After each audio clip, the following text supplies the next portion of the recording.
Welcome inside Labatt Memorial Park, London Majors baseball here on Majors TV.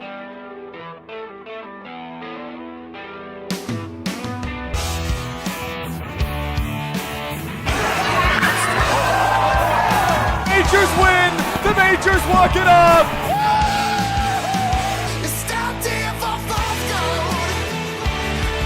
We're doing great. I feel amazing. Hit well to left field. Going back. Do you believe it? He's hit it out.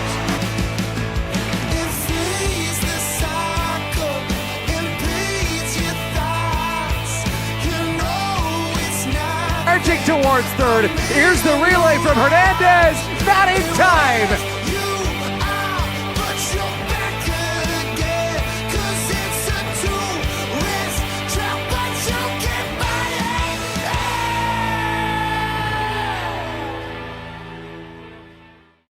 Well, good evening, folks, and welcome to beautiful Labatt Memorial Park, the home of the London Majors. It's a great night for some baseball. I thought the temperature would be a little bit cooler here this evening, but that has not been the case whatsoever compared to when it was very hot on Canada Day. But what a matchup we have between the Chatham Barnstormers and the London Majors. Now, the Barnstormers enter this contest with a 7-14 record. They're 2-9 on the road. They've been led by their very good offense, 32 home runs as a team, and a team batting average of 300. Now, it's the pitching that's given them some issues. They have a team ERA of 6.71, so they're trying to flip the script and get a good outing from their starting staff here this evening. As for the London Majors, 15-7, first place in the CBL, 9-2 at Labatt Memorial Park. That is also first place in the CBL. They are hoping to continue their momentum after an electric Canada Day win against the Barrie Baycats. They're 7-3 in their last 10 games. But without further ado, it's time for some baseball. Let's send it up to Justin Koehler, Dylan Baker. Gentlemen, it's all yours.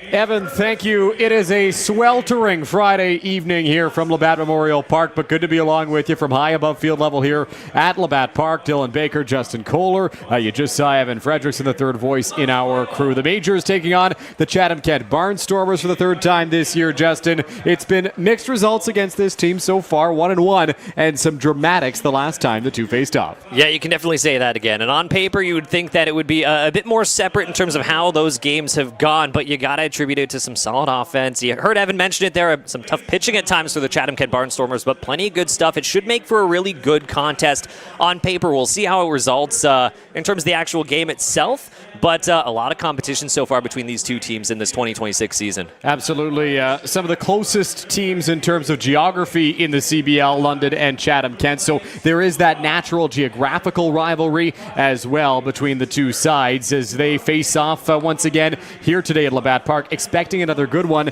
Perhaps not quite as good, though, as the game that we saw on Wednesday night when the Barrie Baycats were in town in what will go down as one of the great games in this league this season.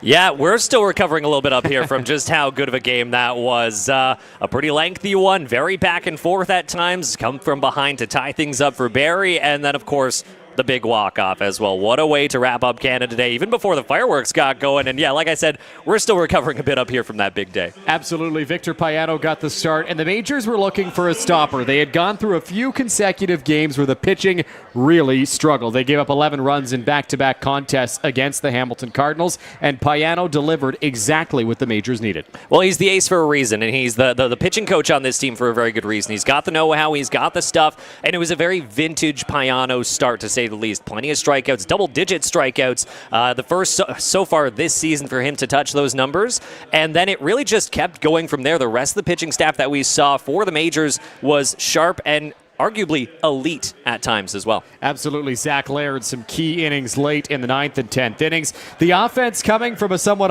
unlikely source in Adam Thuss, who went deep early in the ball game off of the left-handed arm of Frank Garces. Well, we've got some more talented pitching on display tonight as the Majors go back to a lefty in Travis Keys. Yeah, you're definitely seeing some good stuff from Keys. Hit around a few times this season. You could say that about both these starting pitchers. Almost looking for a little bit of recovery in this matchup today. Of course, Travis Keys He's one of the standout guys on this starting staff for the majors. A 4-2 record, 4.64 ERA, 6.55 Ks per nine. The walks leave a little bit to be desired. You could say that about both these pitchers today, but expect a pretty good showing from Keys in this matchup in particular. Travis Keys looking for a bounce back. He struggled here in this ballpark last Sunday against the Hamilton Cardinals. Aiden Ryan trying to right the ship. It has been a tough year for him so far. And for the Barnstormers, they're looking for some consistency. And as Evan touched on in his pregame hit, some effectiveness for the pitching staff, because that has been a real struggle. Now, they play in one of the smaller parks in the CBL, which does lead to more runs, but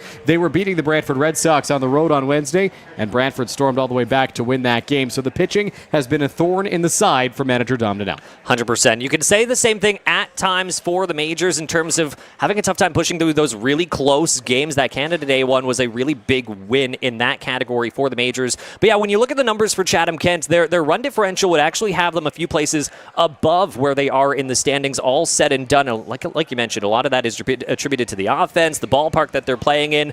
But yeah, it's going to be consistency on the pitching side that is really going to be the big difference between a successful and a tough rest of season, I guess I would say, altogether for the Barnstormers. Absolutely, Justin. You get a look at the standings there. They are trying to claw their way back into a playoff position here in 2026. Well, to talk about tonight's matchup and a real strong performance on Wednesday from his group, our very own Evan Fredrickson caught up with Majors general manager and field manager Roop Chanderdat pregame today in this evening's Roop's Report. All right, I'm here with GM and corner of the London Majors, Roop Chanderdat. Roop, as always, thank you so much for your time. You guys are coming off of a really fun win against the Barrie Baycats on Canada Day, and now are 15-7 on the season. How would you assess where your team is right now heading into the All-Star break? Record-wise, I always say I don't pay too much attention to that. But where we are, I feel good. We've thrown away some games, but we're starting to figure little things out.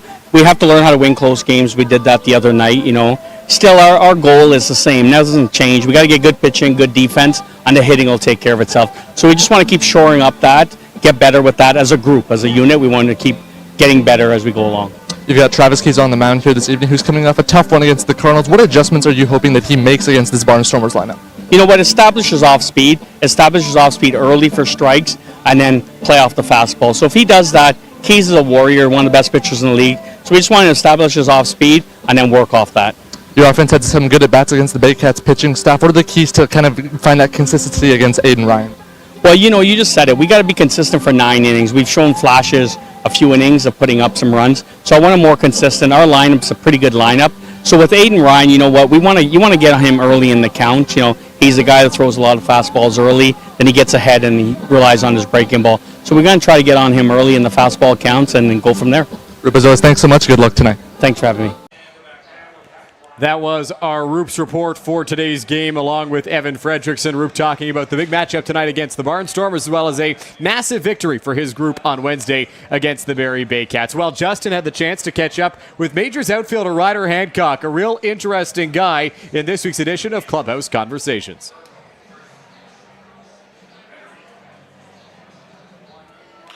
Ryder Hancock drills that one, gets under the glove of the first baseman. It drifts its way over towards shallow right. Hancock thinks about drifting over towards second, but makes his way back over towards first. A hard-hit single off the bat of Ryder Hancock.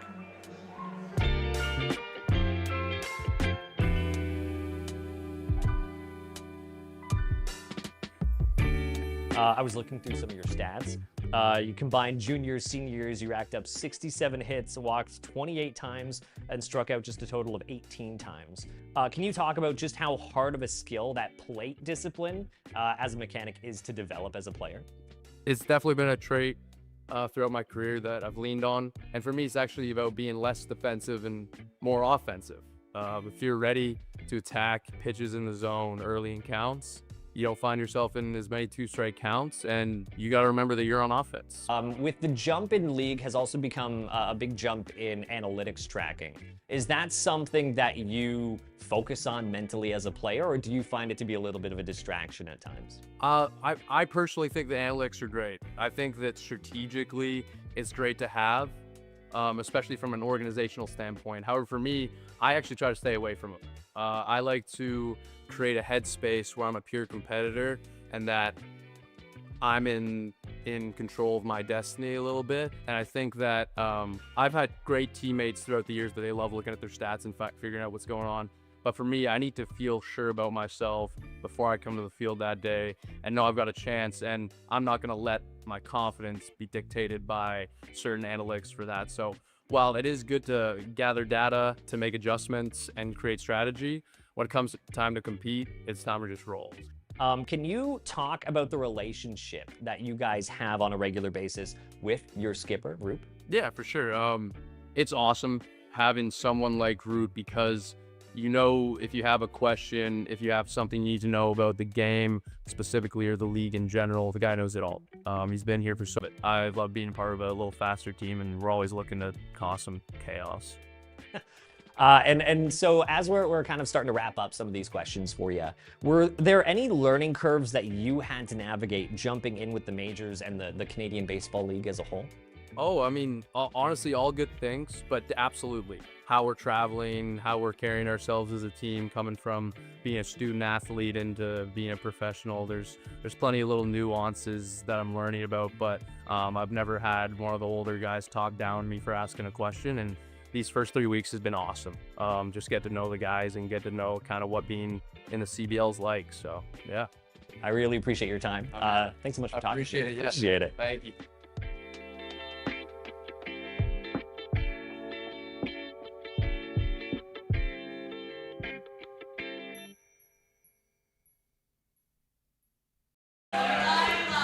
Back now inside Labatt Memorial Park. That was this week's edition of Clubhouse Conversations with Justin and his guest, Ryder Hancock.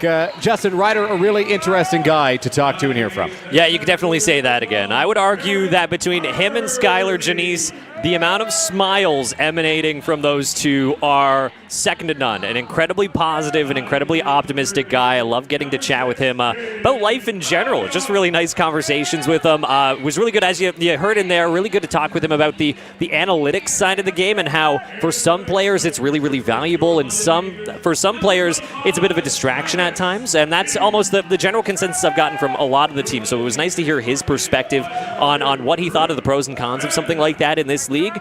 And like I said, just a really, really fun guy to talk to. Absolutely, absolutely. Ryder Hancock, this week's guest on Clubhouse Conversations. We will take a break now for our national anthem prior to first pitch in this one as the majors get set to face off with the Chatham Kent Barnstormers for the third time this year. We got this, united, step it up, keep on thriving, we trying, keep shining, living in a world where we... When we're together, amazing things happen. Feel what it means to be greater together.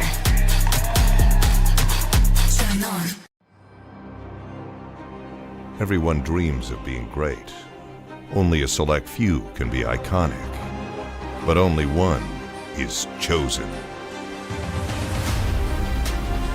Introducing the Chosen One from Rawlings.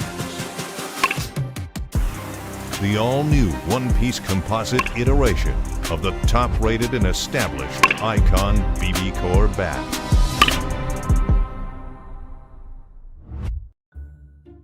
Obviously, the city loves you. The city adores you. You're a fan favorite across the board. How is it dealing with that much pressure, being in that celebrity spotlight everywhere you go? Perfect. That's good enough. How do you stay so fit and lean on a regular basis? Nice. I like that. Running's very important. Cardio. I'm not confident on what that is. Oh, yeah, there you go. I can appreciate that one, 100%. And I guess last personal tip, everything aside, how do you keep the beard so nice and well shaved consistently? I can never seem to get as good a one as you. Like, are you talking like a cream or an oil, something like that? Okay, perfect. I incredibly appreciate your time. Thank you so much for talking with me today. Excited for the season, huh? Yeah, it's gonna be a lot of fun.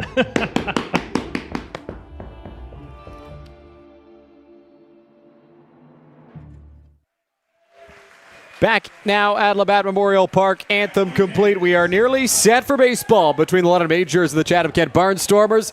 as these two teams face off in a pivotal Friday night matchup. You get a look at the Barnstormers. They're wearing their City Connect, their Maple City uniforms for this evening's game. Majors, of course, in their traditional home white jerseys. Travis Keys takes the ball for London once again in this one, as he will face the Chatham Kent Barnstormers and their potent offense, albeit without Shinoda tonight. Yeah, a bit of a shock for us up in the box to see Oda not in there. If we have any reasonings during the cast, we'll try and get that to you as soon as possible. But yeah, big gap in there with him missing. But still, like you mentioned, a pretty solid lineup. And it all gets going with Julian Monks over at second base. Evan Morrison, shortstop for today. Grayson Barrett, of course, the slugger there in left. Austin Gurney as well, falling right behind over in center. Owen Constantino at first.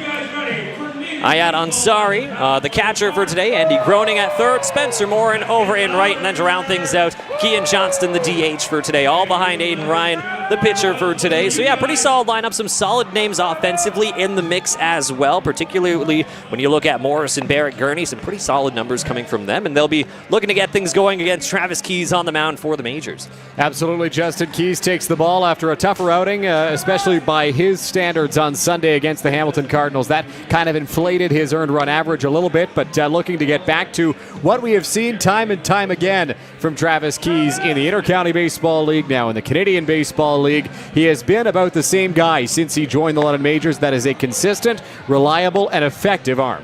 Those realistically have been the key words for him since he got going. He's a two-time All-Star in the IBL for a reason. Here in 2026, like you mentioned, there are a few inflated games. It's contributed to a 4.64 ERA. 6 starts, 33 total innings, 36 hits. And that's the one tough number for him that's gotten him banged around a bit. Still a good amount of strikeouts, but as we know from Travis Keys, he's very well known for his groundouts, his soft contact, a very different pitch mix, especially when you compare him to Victor Payano, the ace, in terms of just how they go about their styles. It can be incredibly effective, but it all comes down to Travis Keys getting that 0-1 count, getting that first pitch strike is pretty huge for him. Absolutely. Getting ahead in counts is massive for the Majors left-hander. He will generate a lot of contact. The quality of contact, oh so important towards his success, as he fires home his final warm-up pitch and gets set for this one against Chatham Kent. I love those City Connect jerseys, Justin. I gotta tell you, I think they look super sharp. They are lovely. I'm in the same boat. I think they look really nice. I think the big hit of green, the little bit of yellow, I think it's sharp and it's so distinct from so many other teams. Even comparing it with Welland, it's pretty different enough as being the other kind of green-themed team in this league. Yeah, I really like them. I think they're sharp. So Julian Monks into the batter's box here for the Barnstormers to lead this one off against Travis Keys on a very hot Friday night at Labatt Memorial Park. Keys into the windup, first pitch of the ball game. Hit in the air, left center field. Bernie moving over. He's got it, and one quick out for the Majors left-hander. Yeah, that didn't take a lot of time at all. Great effort. Good communication as well over in left and center. That's Thuss in left and Bernie in center. Good talks from them. You could see Thuss advancing over towards it. Got slowed down. Bernie taking control of the outfield there. So a nice, quick, efficient out to get this game going. Evan Morrison into the batter's box now for Chatham Kent, one of the more talented hitters across the Canadian Baseball League once again this year. Been sharp. Like you mentioned, pretty consistent. 26 hits, 8 RBIs on the season. And as of late, been pretty much exactly the same. Over his last 10, he's 15 for 42. That's good enough for a 357 average. So Mr. Consistent for the Barnstormers and has been really good in that number 2 spot. 1-0 finds the zone. It's 1-1 from Keys now.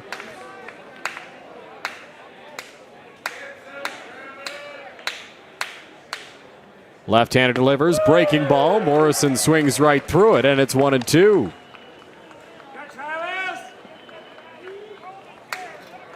Morrison's second year in the league, was an All-Star last year, Rookie of the Year as well. 1-2 pitch, line to left, sinking quickly, but Adam Thuss is right there. He's got it, and it's 2 quick outs for Travis Keys on just 5 pitches. That's not too shabby. If you're Travis Keys and really the rest of the defense here, you're pretty happy with the efficiency so far. Nice for Thuss, holding back on the first out, getting an opportunity on the second one, right behind Bernie to get things going. So some nice stuff, some soft contact, and not much damage done so far. Grayson Barrett into the batter's box now for the Barnstormers. What a pickup he has been from Welland this offseason for Chatham Kent as he swings through a first pitch breaking ball from Keys. It's 0-1. Yeah, first year with the Barnstormers, spent 2 seasons with the Welland Jackfish.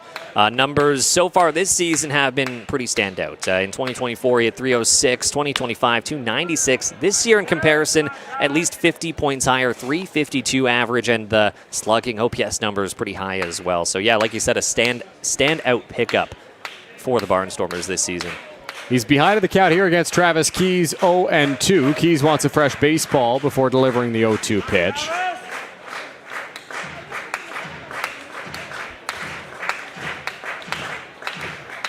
It is a hot night at Labatt Park. We've mentioned it already numerous times.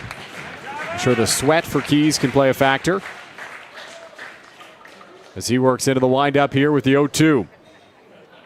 Breaking ball hit on the ground to second base. Inoa to his right makes the play, throws to first. And how about that first inning for Travis Keys? 8 pitches, all it takes to retire the Barnstormers in order. Scoreless going to the home half. Yeah, I love it when a pitcher for a team kind of follows the routine that we talked about before he even threw that first pitch. A lot of soft contact, gets a lot of contact, but not too much damage. That was a really standout first inning and a great way to start this ball game for Travis Keys.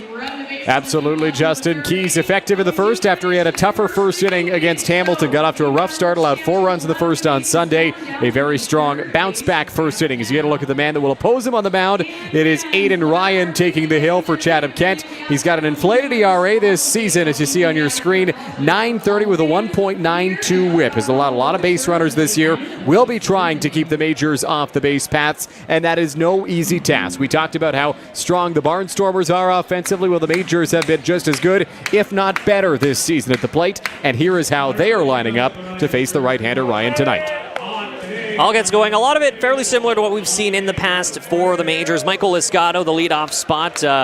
Big hits leader in the league, followed by Tucker Zadunik, who's made his way up. He's over in right field today. Trent Lenahan, we've seen him a few games over at third. He's moved back over to first. Christian Denoa manning his regular spot over at second. That's followed by Starling Joseph, the DH. Eduardo Diolio behind the plate. Adam Thuss over in left field. Of course, we go back and we think of that big home run on Canada Day for the majors. Then Jared Burney in center. Jaden Babiak over at third. So a lot of good weapons, a lot of good tools, some good contact, a good mix of power in there. A few differences from what we're used to seeing in terms of a regular majors lineup. But in terms of the names making up that lineup, a lot that we're pretty used to seeing. Absolutely, Justin. Just one personnel change for the majors from Wednesday's lineup to tonight. Xavier Whittle is on the bench to kick this one off. Jaden Babiak in the lineup. He is playing third base, but Adam Thuss, who has really burst out of the scene here over this recent stretch, has been very effective at the plate, and you mentioned the long ball on Wednesday. That really stood out.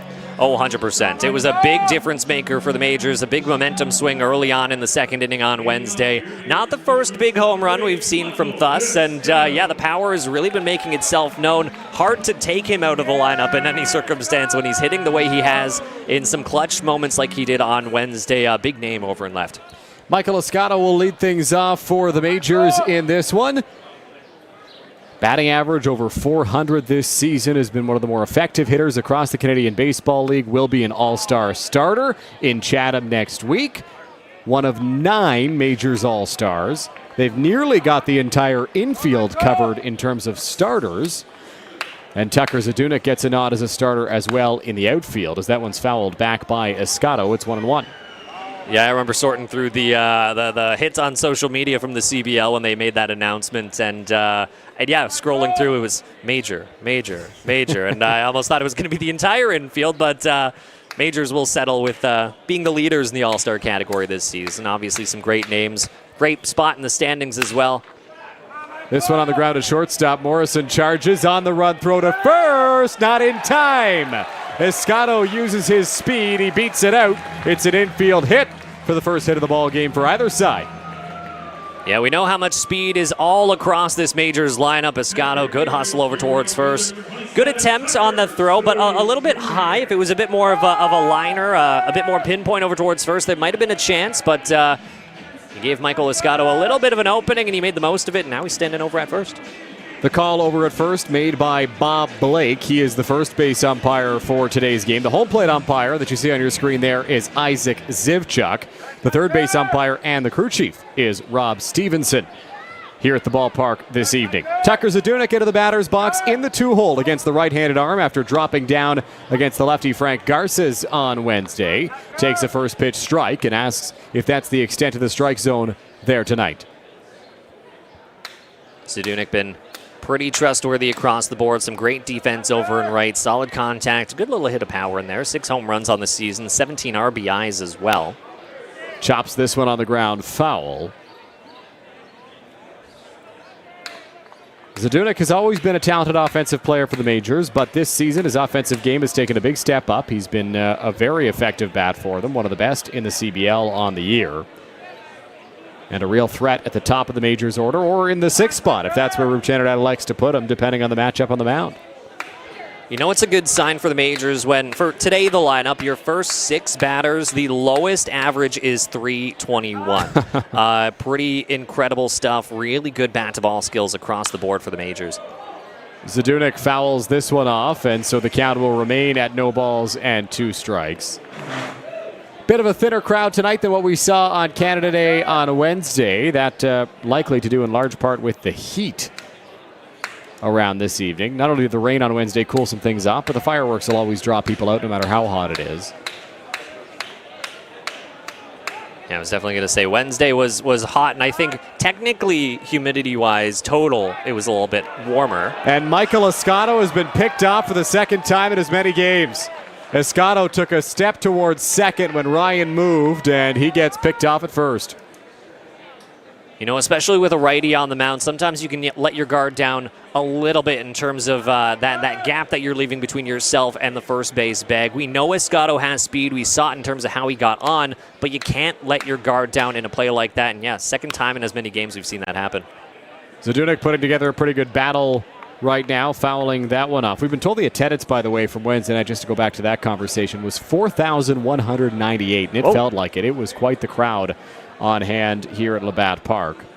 Yeah, we saw rain, we saw heat, we saw fireworks, a little bit of everything. A great crowd for that Canada Day matchup. That pitch just misses from Ryan. Good zip on that fastball. It's 1-2. Yeah, I definitely missed the rain from Wednesday's game. It is hot and it is sticky here in London, Ontario today. Ryan working quickly into the windup. Zadunik waves and misses. It's strike 3. So now 2 out and nobody on for the majors as Trent Lenahan will step into the batter's box. Trent Lenahan, we've seen some incredible defensive flashes over the past couple weeks, shifted between 1st and 3rd depending on the matchup, but has been equally as incredible offensively so far this season. A 386 average, 7 long balls as well, 18 RBIs, and especially over his last 10 games, he's gotten pretty hot. 513 average. Anytime you're over the 500 mark at a point in the season in terms of your average you're hitting, you know you're doing something right. Takes a first pitch strike there from Ryan. That pickoff changes the complexion of this inning as Escato wasn't able to attempt to steal as he so often does for the majors. And now there's nobody on for the big bat of Lenahan. And Ryan gets a call on the outside corner there. You could see the movement of the glove of Ansari behind the plate, but gets the benefit of the doubt. We're already seeing a pretty similar makeup and pitch style to what we saw on Wednesday against Lenahan, which is targeting those pitches down and away against him.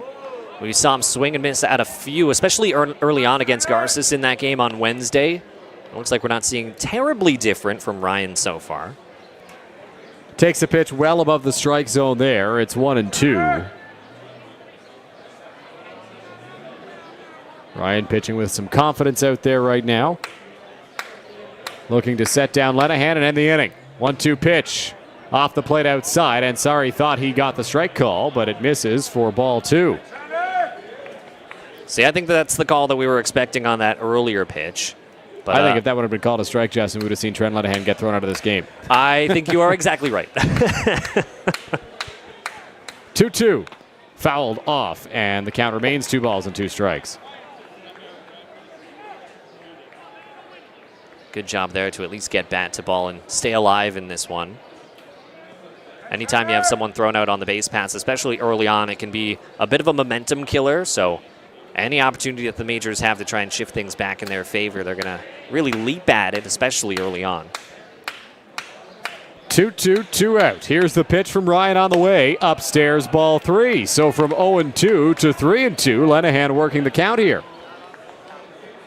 Good bit of restraint, especially on some of those pitches up in the zone. A lot of times when you get something left hanging up there, you're really itching to turn on it, because you can really get some good power off it. But good job by him to recognize how high it was. Fouls this one off, and the at-bat keeps going here for Trent Lenahan, who has now seen 7 pitches in the AB. One of those at-bats where really no matter the result, you know you're doing a good job at least driving up that pitch count from the starter. Of course, the majors in this case might want to keep the starter in a little bit with how the numbers are. Hits this one hard down the right field line. It's a base hit. Lenahan taking a hard turn around first. He's off to second. The throw from Moran is on the money, and they nail him. So the Majors run into a couple of outs on the base paths here in this first inning. A pickoff, and then Lenahan gets caught trying to stretch a single into a double. Still scoreless after one here from the Forks of the Thames. You're watching the Barnstormers and the Majors live on Majors TV. Obviously, the city loves it. Hockey isn't a game, it's a legacy. VMF Sportswear builds custom pro-level jerseys, socks, and apparel, like team hoodies and workout wear. Your colors, your crest, your identity. Create yours now.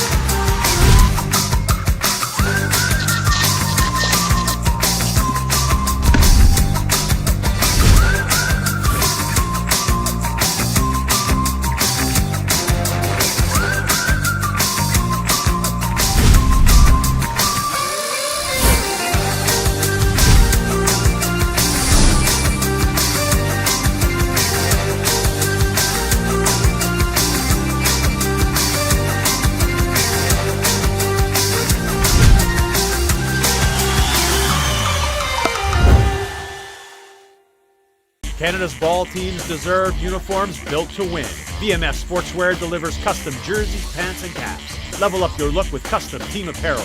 Choose your colors. Drop your logo. Own your look. Order now at VMF Sportswear. Back inside Labatt Park here. No score between the Majors and the Barnstormers after the first inning. Couple of outs on the bases, Justin, for the Majors, something they will look to clean up as this ball game progresses. Yeah, that's something I'll like to talk to Rube Chandernat about after the game. When you have 2 hits in the first inning, but on paper still 3 up, 3 down, not the way you want to get a game started, especially on the base paths. Tough, especially when there were some pretty good hits that could have gotten something going for the Majors early on. 4, 5, and 6 in the Barnstormers order due up here in this second inning. It'll be Gurney, Constantino, and Ansari to face the left-hander Travis Keys, who took just 8 pitches to set down the Barnstormers in the first. That first pitch misses. Couldn't have by much. It's ball 1. Yeah, that looked pretty close up here. That might have just been right on the edge of the strike zone. If anything, it's a good piece of information for Keys to see exactly where that line is. That pitch popped up towards the left field line. Jaden Babiak, the third baseman, tracks it down and makes the catch for the first out of the second inning. Well, he's keeping the efficiency rolling, really keeping that pitch count low. Would love to see just how deep Travis Keys could potentially go in this one if he keeps this trend rolling forward. Good effort by the defense to really have his support there, but yeah, not much in the way of hard contact to get the game going for the Barnstormers.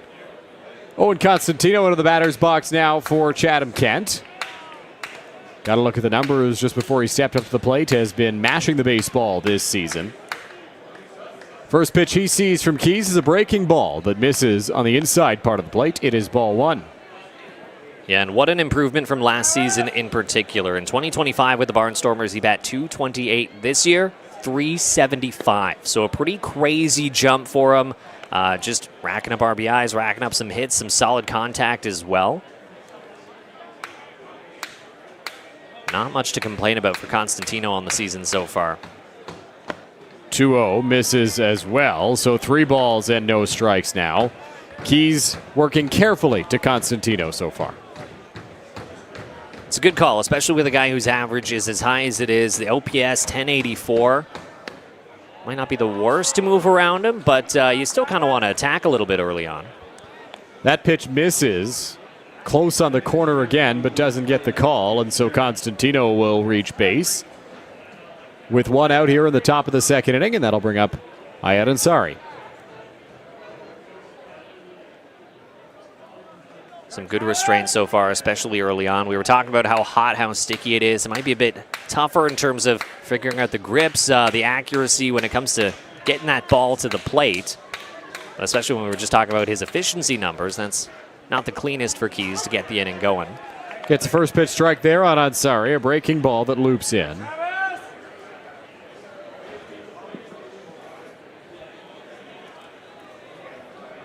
Ansari still fairly new on the team, but incredible contact skills so far.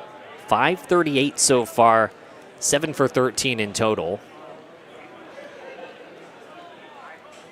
One home run in the mix for that as well.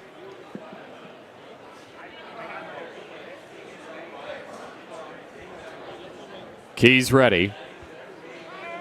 Throws over to first, and back standing is Constantino. Constantino, no stolen bases in his CBL career, spanning 2 seasons. More of a power threat than a stolen base threat. We'll see how often the Barnstormers try stealing in general. Obviously, it's a little tougher when there's a lefty on the mound.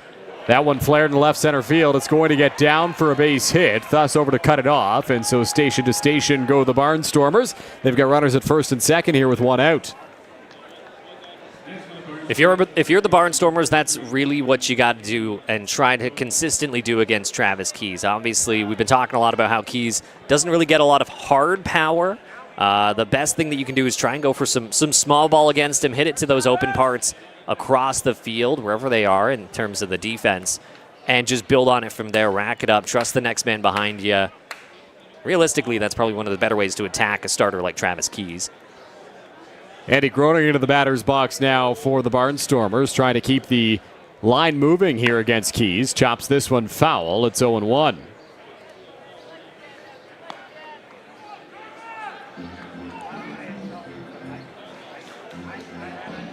Andy Groening, a bit of a tough season so far for him. A 125 average, just 5 hits so far. Over his last 5 in particular, he's 1 for 14. So looking to get back into the hit column wherever he can. 0-1 in the dirt. Good block from Diolio to keep the runners where they are. It's 1-1.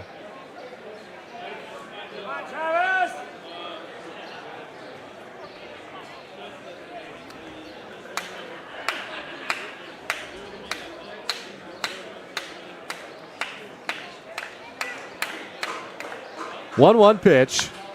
Fouled off. 1-2 now on Groening.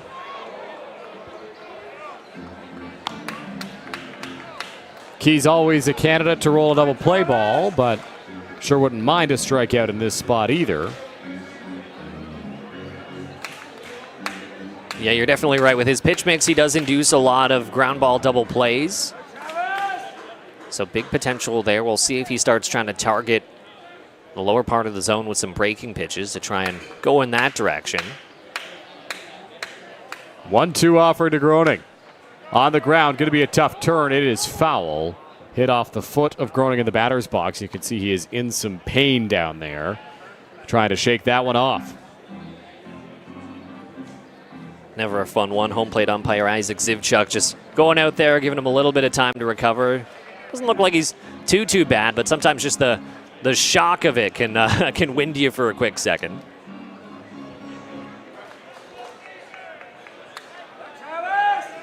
Groening appears ready to step back into the batter's box, or close to it, after shaking off that foul ball. Keys ready to try again on 1-2. Constantino at second, Ansari at first. Here's the offering.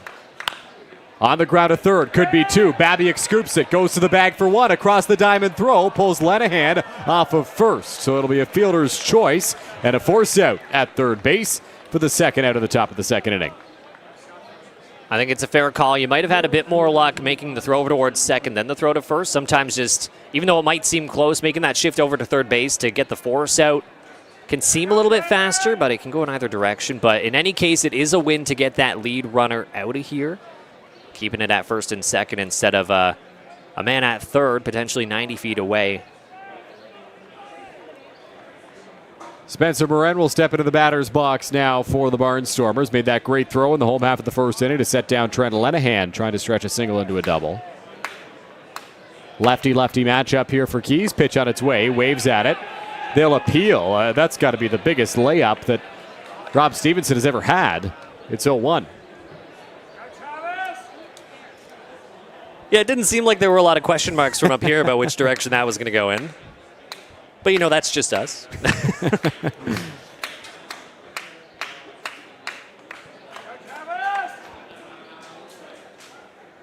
0-1, here's the pitch.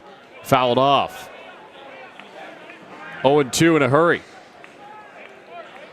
You know, obviously in this game we see a good number of righties versus lefties. It's not quite as often we get to see Travis's makeup against lefty batters, and it really a show. You get to see a lot more of his breaking stuff when there's a lefty in the box in terms of starting the pitches high and in, making their way down and away.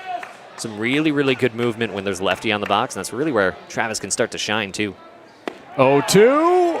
Oh, man, that one was close, but Keys doesn't get the call.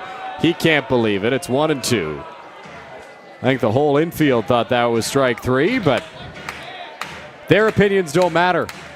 You know, there's not many times I have to restrain myself up here, but that might have been one of those times. In any case, it's gotten the crowd into it a little bit as well.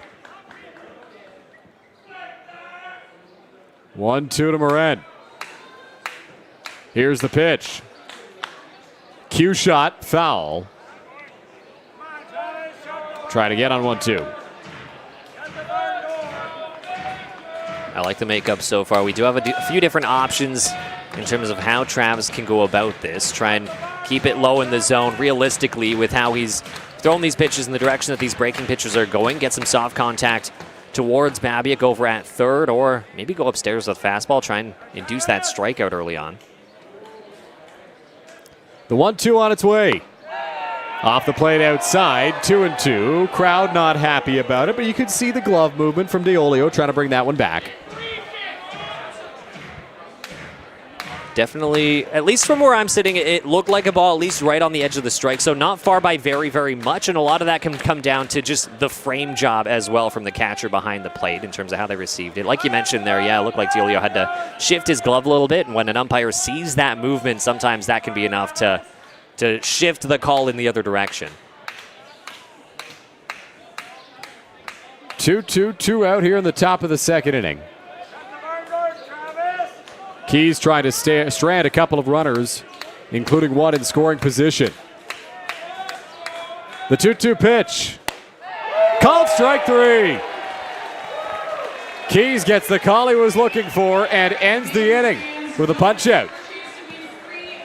Great pitches. All those last three, the call's a little bit back and forth, but all fairly in the zone. You can see Keys' game plan across all of those pitches, what he was trying to do, and Morin in the box just was not swinging at a whole lot, hoping that one was going to drift a little further out, be another ball, but Keys able to keep that one in a little bit further and catch the zone. And the top of the second on a nice strikeout. You don't often see Travis Keys show any sign of frustration, but he did right there. You could see him throw the arms up and say, well, finally, as he got that strike three call. And, you know, as I went back and I watched the replay of that first pitch that he thought should have been strike three, and you can kind of see where the umpire Zivchuk's coming from. It starts inside the curveball, and DiOlio has to reach across his body because he's set up on the outside. And similar to your point on that second pitch where the glove movement can be a giveaway, well, if the catcher has to reach, then that can also just play tricks in the mind of the umpire and say, well, it's a ball. So as much as it could have been a strike, it, one, started inside and finished inside, and two, DiOlio had to reach across his body because the target was set up on the outside part of the plate, so you can reason with the call from the umpire. Regardless, Keys gets out of it, and this game is still scoreless. Yeah, framing can sometimes be a double-edged sword depending on how aggressive you are with it. If you start outside, make your way in, it can sometimes get you the call, but like you kind of mentioned there, yeah, if it's a bit too aggressive of going from out of the zone into the zone, the umpire can be like, no, that looked like you started outside, it was outside, and go from there, even if it might have caught the corner. Well, the Majors will go back to the bats here in the bottom of the second inning. They got 2 hits in that first inning, and they didn't strand a single runner, and they did not put up a run. Very rare that you see that, but a pickoff and getting caught trying to stretch a single into a double will do that to you. So they'll be looking for some sustained base runners here in this second inning. Yeah, hoping to do a little bit better. What, can we maybe call that a unicorn inning? I know they can call that sometimes in ballparks. If it's a home run in one ballpark but none others, they'll call it a unicorn home run. Maybe it's the same case in that inning, because I don't know the next time we'll see an inning with a similar makeup as the bottom of the first for the Majors. Lots of room for improvement. Ultimately, 2 hits on the board, but like you said, not a lot to show for it. Christian Anoa will lead off the home half of the second inning against Aiden Ryan, who got through the first on 17 pitches. First offering on its way off the plate outside. It's ball 1. Anoa, the nice all-star call. It'll be great to see him over in Chatham, Kent in the coming weeks. And the numbers really show how deserving he is. A .364 average, 3 homers, 13 RBIs. Been pretty sharp since he jumped on board. All said and done, still one of the newer players, quote-unquote, on this Majors roster so far. But yeah, really made his presence known since day one. Absolutely, Justin. A real game changer for this Majors offense. Adding some more depth to their lineup. That pitch there for a strike. It's 2-1.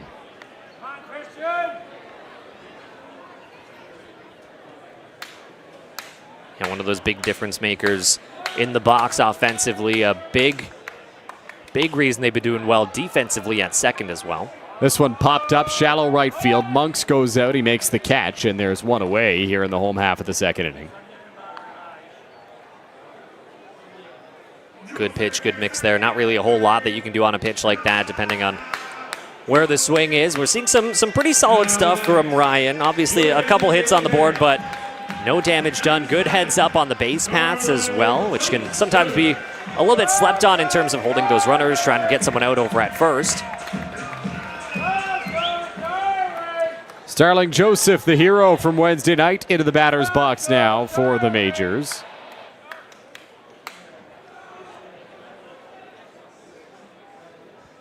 First pitch on its way.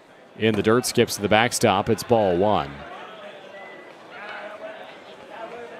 A few great moments from Joseph across the board. Obviously, Wednesday comes to mind a little bit in terms of those late game heroics from him.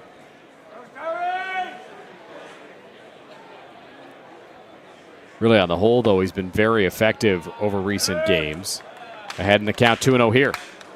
Yeah, we mentioned it a bit on Wednesday, but his plate discipline in particular has been what's impressing me. He was getting quite a lot of strikeouts. It was early on in the season. It felt like it was either contact or strikeout for his early makeup, but he's shown a lot more restraint in recent weeks, and I think that has been one of the big difference makers in not just the results, but I think his personal mindset at the plate as well. It's a really good confidence builder when you're able to see the pitches a little bit better, hold back when you need to, and really just let loose when there's one that is nice in the zone for you. That one nowhere close, so Joseph takes ball 4. He works himself a walk, and the Majors have a 1-out base runner here in the home half of the second inning. I'd like to say that was where a little bit of the decision-making came in, but yeah, on that last pitch in particular, not overly competitive in terms of how far it was away from the strike zone. But in any case, good job for Starling to force his way on base once again with the walk. Eduardo Diolio into the batter's box now after a 4-pitch walk, and you know what that means. The ball flowers in the house. First pitch to him is in there for a strike right down Main Street. It's 0-1. Diolio, the mainstay behind the plate. Another man heading to the All-Star game in the coming weeks. Really the heart and soul of this team behind the plate. Hit hard up the middle. Tough play for Ryan. Knocks it down. Only play is to first, and it's dropped. It was dropped by Constantino, and Diolio ends up in right field, and he's out. So how about that? It was dropped by Constantino. Diolio didn't realize it, went into fair territory, and got tagged out. Definitely a tough one. Almost got thrown a bone a little bit in terms of that that bobbled ball over at first, but one of those instances where you just got to keep your head in the game. Keep an eye, keep communicating with that first base coach in particular if something like that does happen. But yeah, when you think you're out, when you see the ball hit the glove almost in front of you by just a foot or two, you assume it's going to be out 9 times out of 10. That's 3 base running blunders in this ball game already for the Majors. Adam Thuss fouls that one off. Uncharacteristic for a team that for the first 2 months of the season was one of the better base running ball clubs in the CBL.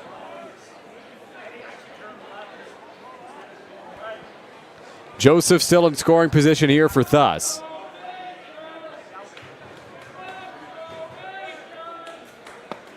Swings through that one behind 0-2. Yeah, like you mentioned, though, very uncharacteristic. One of the big strategies that we've been seeing have been early steals, hit and run, a lot of base running, aggressiveness. And with that to succeed, you need some really good baseball IQ around those base paths. And yeah, a few uncharacteristic blunders early on in this game for the Majors. 0-2 just off the plate outside. 1 ball, 2 strikes. Thuss in a pretty similar situation as he was on Wednesday when he hit that big home run. Runner in scoring position. Bottom of the second, that's when he hit that big 3-run homer on Canada Day as well. 1-2 pitch. Thuss belts this one down the left field line, sinking towards the line. It's a fair ball. Joseph around third. He will come in to score. It's an RBI double for Adam Thuss, who drives in more runs here in the second inning of a ball game. Incredibly clutch this week. Have yourself a week, Adam Thuss. May not have been a big home run like we saw on Canada Day, but incredibly involved in these ball games as of late. Incredibly clutch. And yeah, drives the first one in for the Majors. On a 2-strike count, nonetheless. So Thuss also in scoring position now for the Majors. London trying to add on to their lead, get some insurance as Jarrett Burney steps into the batter's box. Center fielder getting his first crack at the plate. Fouls this one back. It's 0-1. Burney, one of those incredibly versatile players on this roster. Plenty of speed. He's played second. He's played center. Some incredible defensive plays and a pretty good average to boot as well. 300 on the year. Ryan Reddy. 0-1. On the ground at shortstop, Morrison comes in, bobbles slightly on the run throw to first in time. But the Majors get the first run of this ball game thanks to an RBI double off the bat of Adam Thuss. It's 1-0 London. As we head to the third inning, you're watching Majors Baseball on Majors TV. We got this, united, step it up, keep on thriving, we trying, keep shining, living in a world where we... When we're together, amazing things happen. Feel what it means to be greater together. Shine on.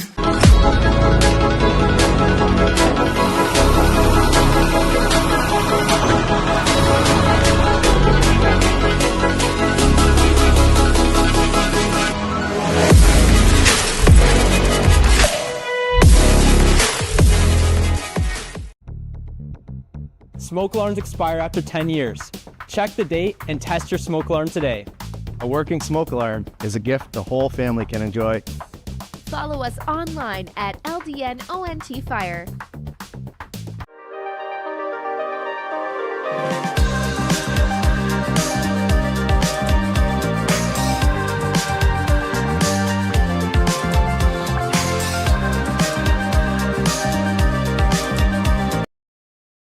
To be the best, you've got to bring performance from every second.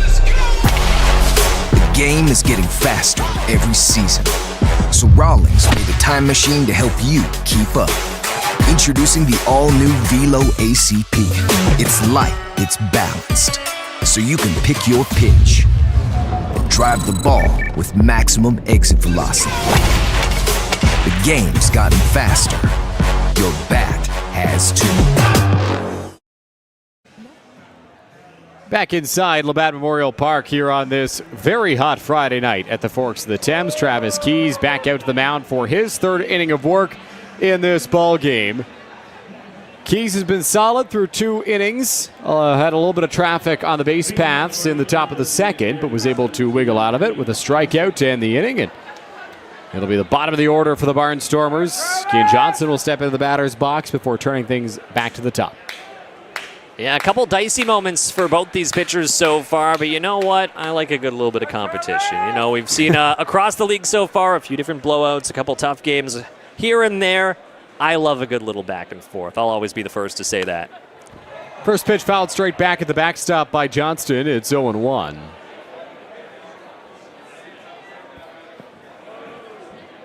Some young fans wanting a baseball.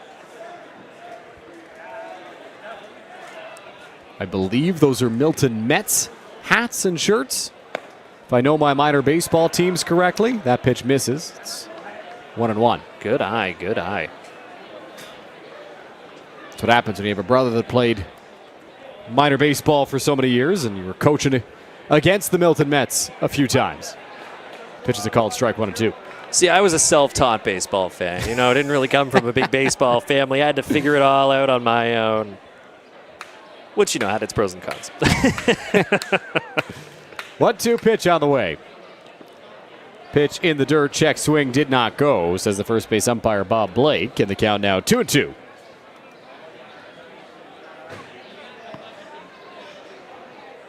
Johnston looking for ways to get that average up a little bit, sitting at 170 on the year. Scuffling as of late, 2 for his last 17 in his past 5 games. That's a 118 average over that stretch. 2-2, fouled straight back. We'll try it again on 2 balls and 2 strikes. The one real big positive in his game so far have been that when he makes contact, he makes solid contact. 8 hits on the year so far, 3 of which have been long balls, 7 RBIs as well. So when he makes contact, he makes good contact. It's just that consistency that's been a little difficult for him so far.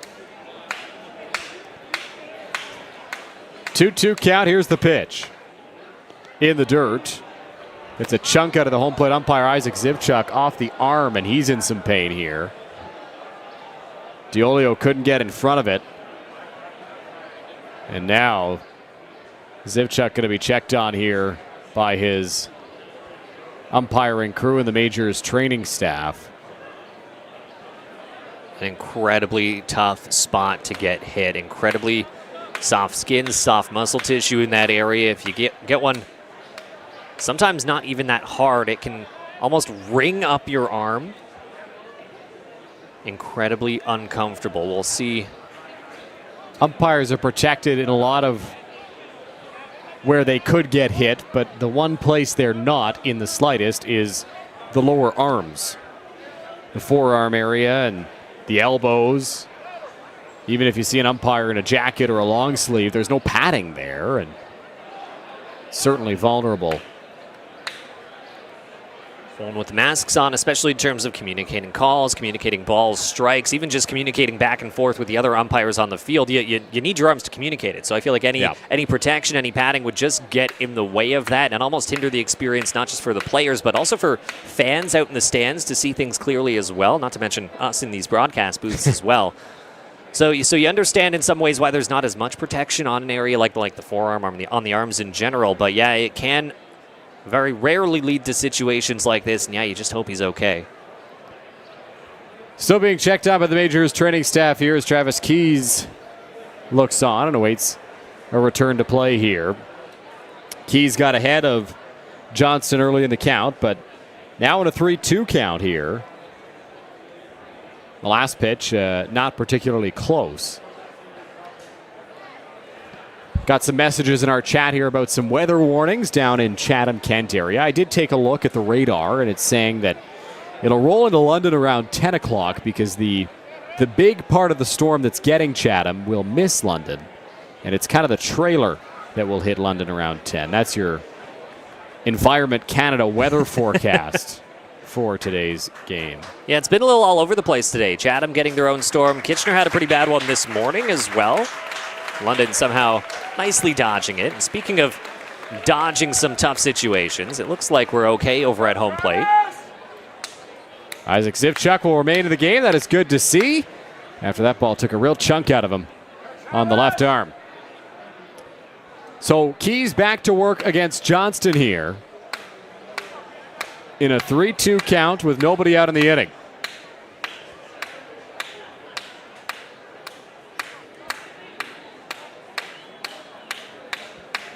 Offering on its way. In the dirt, nearly in the same spot. Diolio blocks this one, but it's ball 4. So lineup turns over back to the top, and the Barnstormers have a base runner. Tough situation. You never love giving up base runners, especially tough, though, when you turn things back over to the top of the order with how well the Barnstormers have been hitting so far. Obviously, first couple batters very contact-heavy, then it's power after power.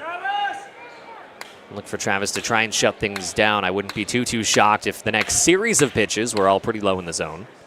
First pitch to Julian Monks is in there for a strike. It is 0-1.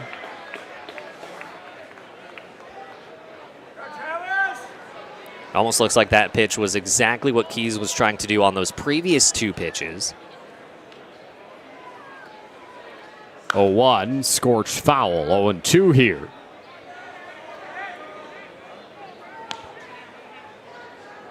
I think the big difference maker pitching-wise today is going to be how these pitchers tackle combating the heat and the humidity. It can have a big difference not only on how much you're sweating, how much you're able to grip the ball, and even just how the ball feels in your hand as well as those temperatures rise, as the humidities rise. In a lot of Major League ballparks, some will keep their balls in a what are they called? A humidifier? The ones that keep it like a controlled environment to keep those balls in a certain state. So it does make a difference in terms of the pitching feel. 0-2. Breaking ball fouled off. I don't think they have those devices in the Canadian Baseball League. I think you're right. I would be incredibly impressed if they had those in the Canadian Baseball League. We already have enough humidity as is. We don't need any more for these baseballs.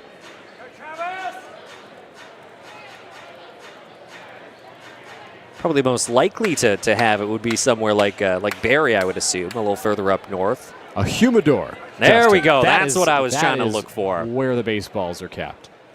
0-2 on its way. Called strike 3.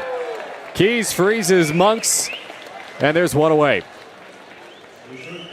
Good pitch mix there. We've been saying that it looks like he was going to start tackling the lower part of the plate, especially with a runner over on first, and not too shocked to see that pitch mix there and went right in his favor. It looks like Keys is really starting to figure out where the bottom part of the strike zone is, and once he figures out that line, he can start playing from there in terms of, okay, when do I drop one out of the zone? When do I try and clip one right at the bottom? Do I move in and out? He can start playing around a little bit from there. First pitch to Evan Morrison in there for a strike as Keys comes at him with a fastball, 0-1.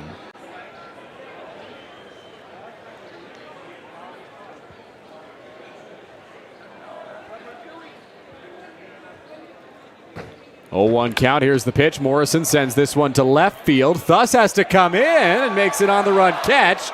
He drops the ball on the transfer. Isaac Zivchuk, the home plate umpire, right away saying it was on the transfer. And the out was recorded. So Thus makes the grab. There's 2 gone. Good heads up, good communication from Zivchuk there to make it incredibly known to everyone on the field, in the stands, what that call was. I think that's the exact way that you got to go. Had control of it, got the out. And yeah, like we said, it is hot, it is humid. Might see a couple things like that where the transfer might be a little bit difficult for both the infielders and outfielders alike today. Grayson Barrett in the batter's box fouls this one off. Didn't look like Thus had an overly great read on that ball. Thought it was going to hang up longer than it did, and had to adjust as it was sinking quickly. Doesn't look like the wind was a big factor either. I think you are right. It might have just been a bit of a bad read, a bad first step on it. Made it look a little bit closer than it could have been, but still good athleticism to get to it in any case. 0-1, swing and a miss, 0-2. Great pitch there. Got the swing and miss, and will kind of look like a bit of an uncomfortable swing there as well. Just drifting right outside the zone. No balls, 2 strikes. 2 out here in the 3rd inning. Pitch from Keys. Swing and a miss, strike 3. Keys allows a leadoff base runner on a walk, but gets 2 strikeouts and a fly out to end the inning. And the Majors continue to lead 1-0. He's really figuring it out there on the mound. Some great stuff from Keys. Yeah, a couple strikeouts in the same inning. Love to see it. I know he'll be happy about it. You can't tell how happy Keys is at times. When he's starting on any given day, he's one of the most stoic guys that you'll see. But I know he's going to be pretty happy out there, to say the least. So Travis Keys threw 3 shutout innings so far in this one. We'll check in now with our very own Evan Fredrickson down at field level. Evan.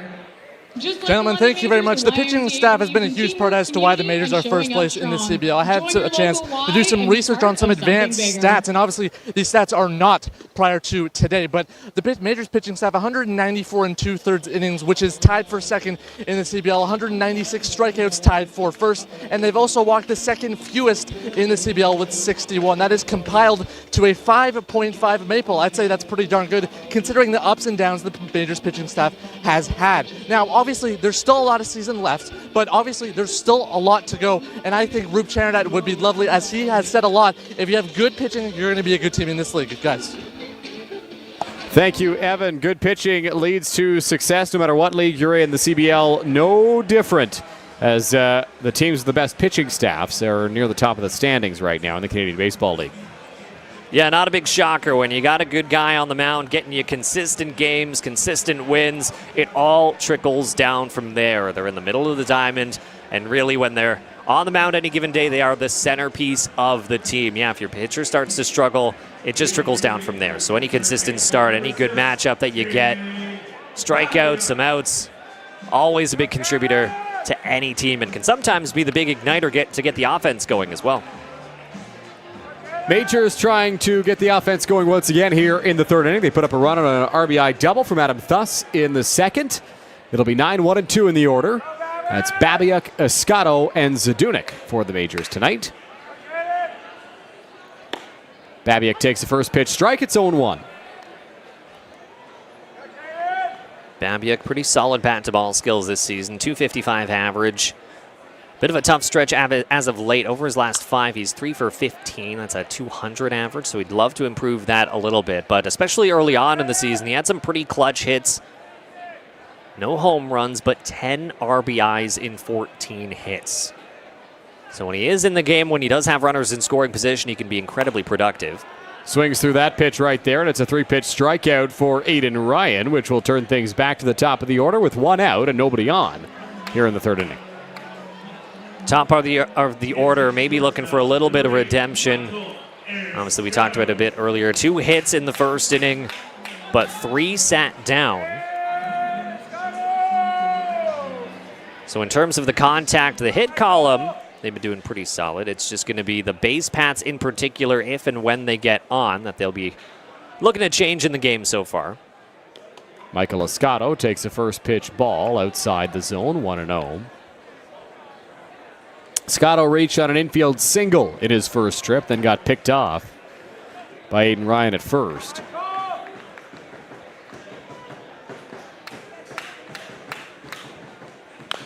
Escato chops this one towards third. It's a foul ball.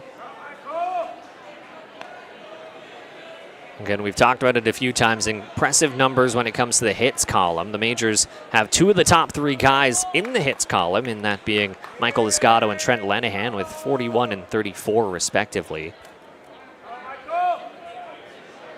1-1 in the dirt, 2-1.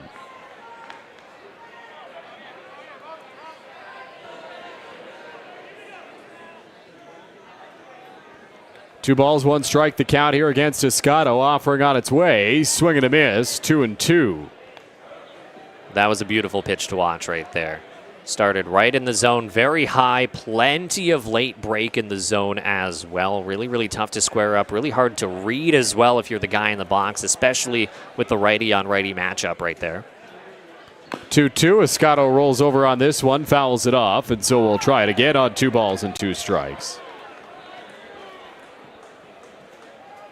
Escato showing his impressive contact abilities on a swing like that. Good to at least get a piece of that baseball.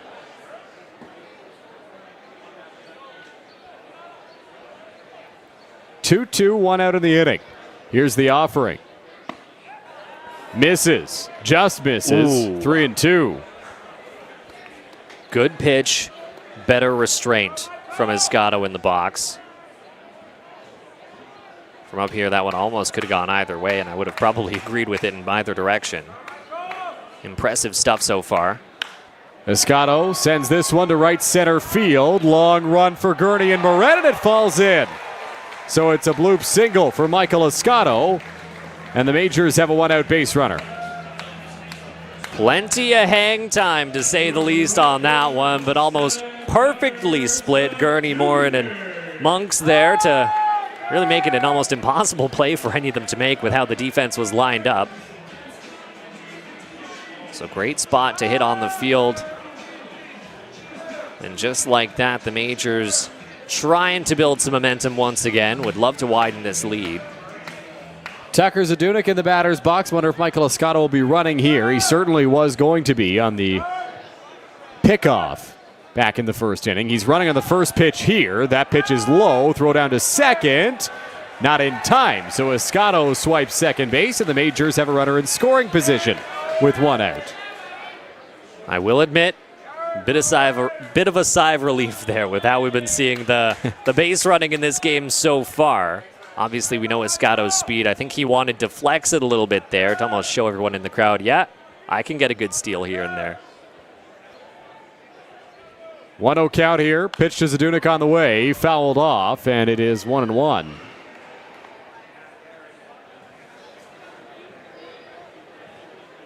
Interesting. In positions like this, we have seen Zadunik almost square to bunt in a few cases, but then he'll almost go bunt to swing, bunt to swing. It looks like he's committed to trying to make some solid contact on these pitches coming in.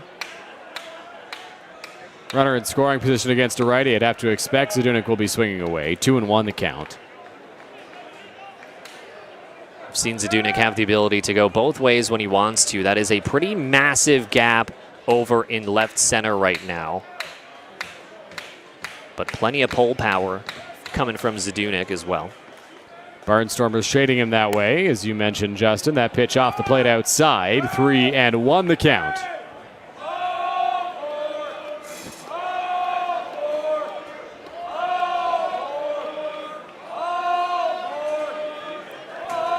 Hitters count here for Zadunik. 3-1. Escato in scoring position at second. Dancing out there as Ryan looks back. Pitch on the way, rolled over to shortstop. Morrison charges on the run throw once again. In time to get Tucker Zadunik as Escato moves up to third. And there's a runner 90 feet away, but now with 2 out. Advances the runner, so good job there. I think it looked like based off that swing, Zadunik was trying to aim for that gap in left center with the result of that. Just not able to get a good amount of lift on it to try and get it out there. So ended up just being a ground out to short. In any case, still a bit productive. Another run just 90 feet away for the Majors. Trent Lenahan into the batter's box now for London. First pitch to him. Comes up empty on the swing, 0-1. Lenahan, always a great guy to talk to on and off the field. One of the many positive outgoing guys on this roster. Usually all smiles out there wherever he's playing.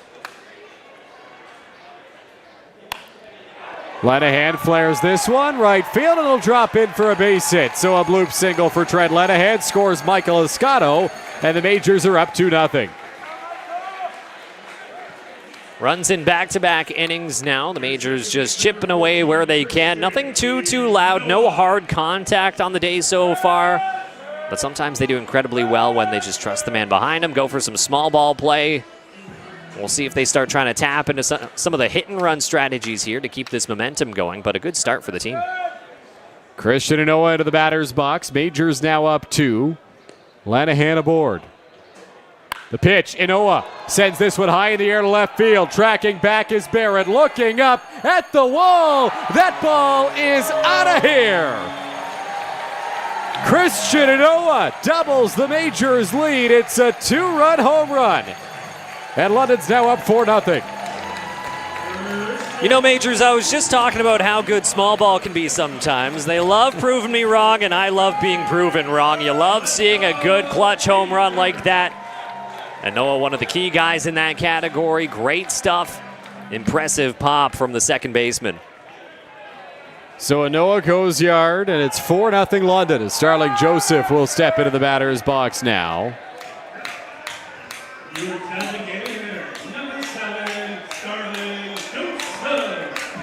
Joseph without an at-bat to his name in the game, walked in his last trip.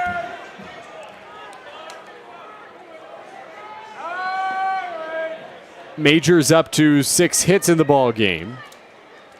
2 of them helping push a run across here this inning. Correction, 3 of them helping push a run across this inning. 2 of them were weak contact. A couple of bloops, one off the bat of Escato, one off the bat of Lenahan, and sometimes that's just the luck you need to get on the board. Joseph takes outside, it's 2-0. That's sometimes all you need to get the numbers on the board in the right direction. Sometimes enough to just get morale up over in the dugout as well. You know, we were talking about how tough that first inning was in particular. The first 3 getting set down in unconventional ways. That can sometimes be a pretty big hindrance in terms of how everyone's feeling. And an inning like this is exactly what they need to, no pun intended, swing things back in their favor. A buttons. 3-0 count here as Starling Joseph is in control of this at-bat. Takes a strike in the outside corner. No real objection there from Starling, who didn't react or take a step towards first.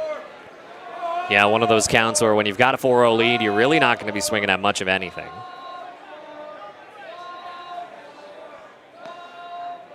Joseph scorches this one. It's a base hit into left field. Barrett over to cut it off. Joseph content with a single here, a hard hit single at that, and Starling Joseph is aboard for the second time in this one. A really good mix in this inning so far. Some productive soft contact, some incredibly productive hard contact, and yeah, that one was a scorcher over towards left field. A hot shot off the bat of Joseph. Some major movement in that Chatham bullpen at the moment as Dom Donnell, the manager for the Barnstormers, will come out to the mound to speak with his pitcher, Aiden Ryan. Doesn't appear as though he's going to be lifting him from this game. Told the infielders to back up and stay in their positions, but there are 2 arms throwing in the bullpen for the Barnstormers right now. Double-barreled action. A lefty and a right-hander getting loose. The only hard hit balls this inning have been the homer and the single. The last 2 batters. Prior to that, it was all weak contact. I believe one of those warming up are one of their newer players, Aiden Van Inkevoort. I believe that's number 29, throwing pretty aggressively over there. A 2-way player for the team. Eduardo Diolio into the batter's box here. Joseph standing over at first. First pitch to Diolio, a breaking ball. Drops in for strike 1. I believe the other one...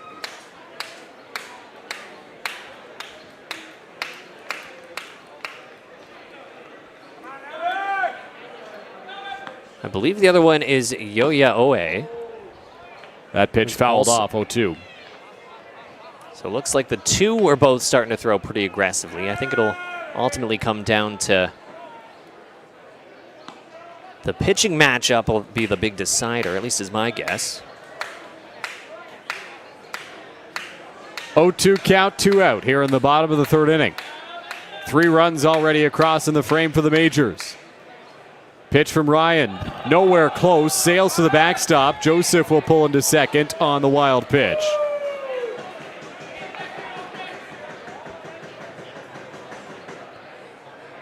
A tough spot when it comes to the weather, a tough spot when it comes to the mental side as well. 7 hits in 3 innings so far and 4 runs given up.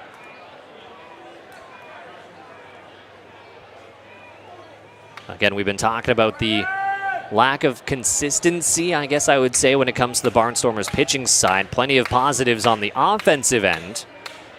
Pitching is left a little bit to be desired over the past few weeks. Diolio sends this one into center field. It's another base hit. Joseph now in scoring position will come around to score as the throw gets cut off, and it's 5-0 Majors. That's an at-bat that'll make Eduardo Diolio pretty happy. He's been itching for a good opportunity to contribute on the offensive side in previous weeks, tallying up those hits, but loves to get a good RBI in there as well to contribute in the run game. Adam Thuss into the batter's box now, drove home the first Majors run of this one on a double down the left field line. Up at the plate in back-to-back innings, he skies this one, shallow right field, out goes Monk, shortstop Morrison over. He makes the catch, and that will end the inning, but not before the Majors strike for 4 in the frame, thanks in large part to a 2-run shot from Christian Inoa. It's 5-0 London as we head to the 4th. You're watching the Majors and Barnstormers live on Majors TV. Nether's blank and stock metals deliver impact without compromise. Fully customizable with UV full color printing or 3D printing to showcase your logo, event name, or design. 1- or 2-sided printing available. Some stock metals have a recessed area for adding plates for divisions, names, and more. Each metal includes a stock neck ribbon or upgrade to a custom ribbon with your branding. Just allow for lead time. Versatile, customizable, affordable. Explore your options at Nuthers.com or call 1-800-265-1554. Nether's blank and stock metals deliver impact without compromise.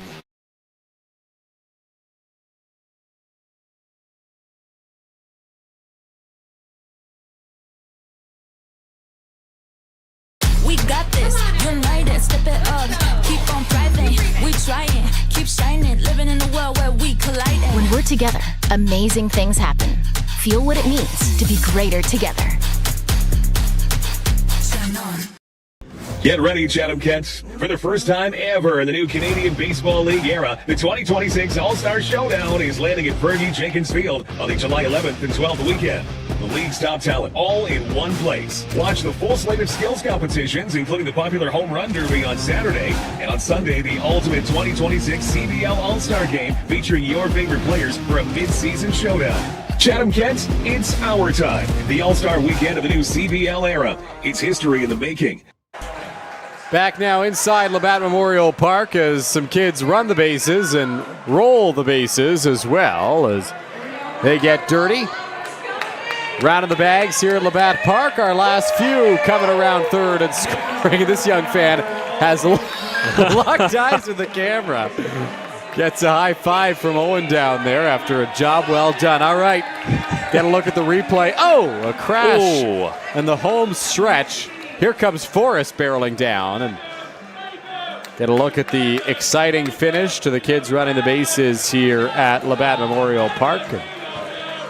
I would almost argue at times that more Crocs and sandals are lost in the kids running the bases than the actual bases being hit sometimes. I totally agree with you.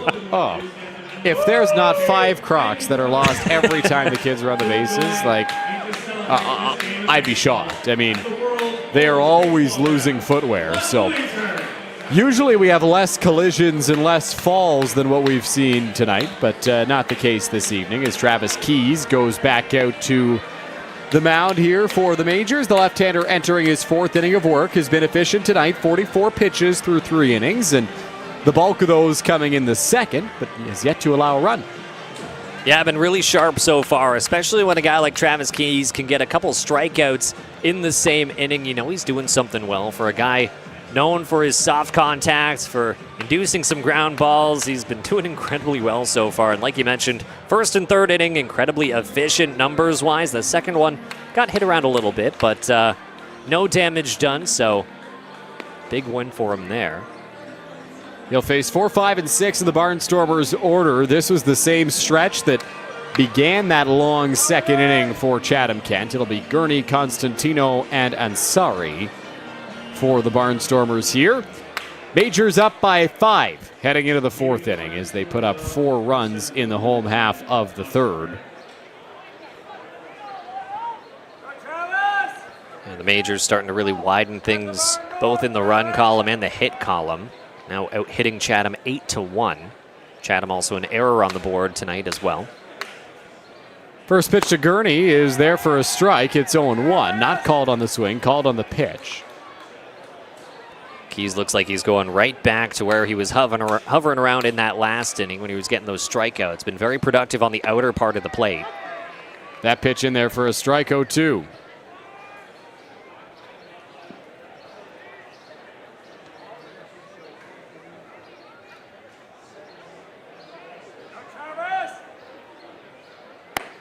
Home, misses off the plate outside, 1-2. One category that Keys has done really well in is getting that first pitch strike. When I talked to Roop Chandradad before the game, he said that was one big area that Keys was looking to improve on, and the big difference between successful and unsuccessful outings. Hard hit ball through the hole there for Gurney. It's a base hit, and so Chatham Kent has a leadoff base runner. Good contact. Keys left that one a little bit more in the zone. I think he was hoping that one would curve away a tad more than it did. Still a little bit of movement, but good contact there from Gurney, who has pretty impressive numbers on the season in that regard. Batting .457 over his last 10 games, so keeping that run alive. Owen Constantino to the batter's box now for the Barnstormers. Worked a walk on 4 pitches his last time up. Keys can't afford to be as cautious with him this time. Doesn't have a base open, but does miss the first pitch. You mentioned it as the inning got going, a really tough stretch on the contact front. Gurney, Constantino, and Ansari. Pretty impressive averages. Great bat-to-ball skills at this part of the lineup. Gets a chase there from Constantino. It's 1-1. Autographs for young fans down near the Majors dugout.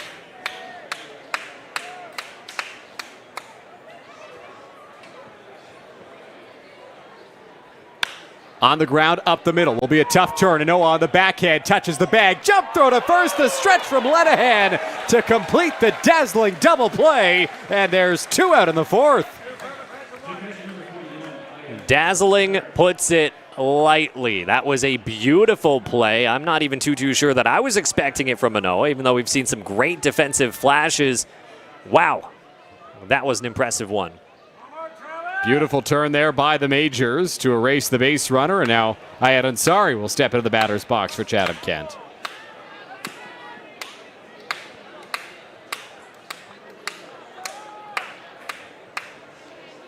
First pitch from Keys. Ansari gives this one a pretty good ride to left field, thus going back. It's off the base of the wall. Ansari will pull into second base. His second hit of the ball game as he continues his hot stretch as a Barnstormer.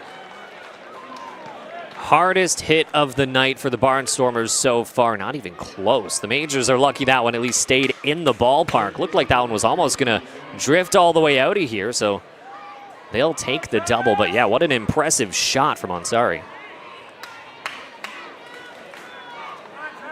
So 2 out runner in scoring position. Andy Groening will step into the batter's box now.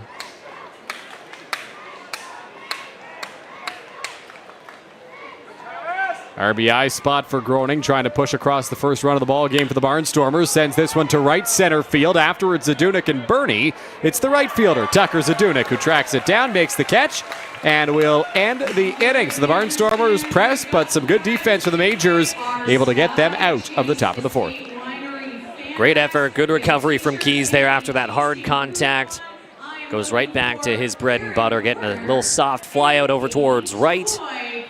Again, a little bit of a risky situation, just like we saw 2 innings ago, but good job by the pitcher, good job by the defense to limit any momentum that the Barnstormers are trying to rack up here.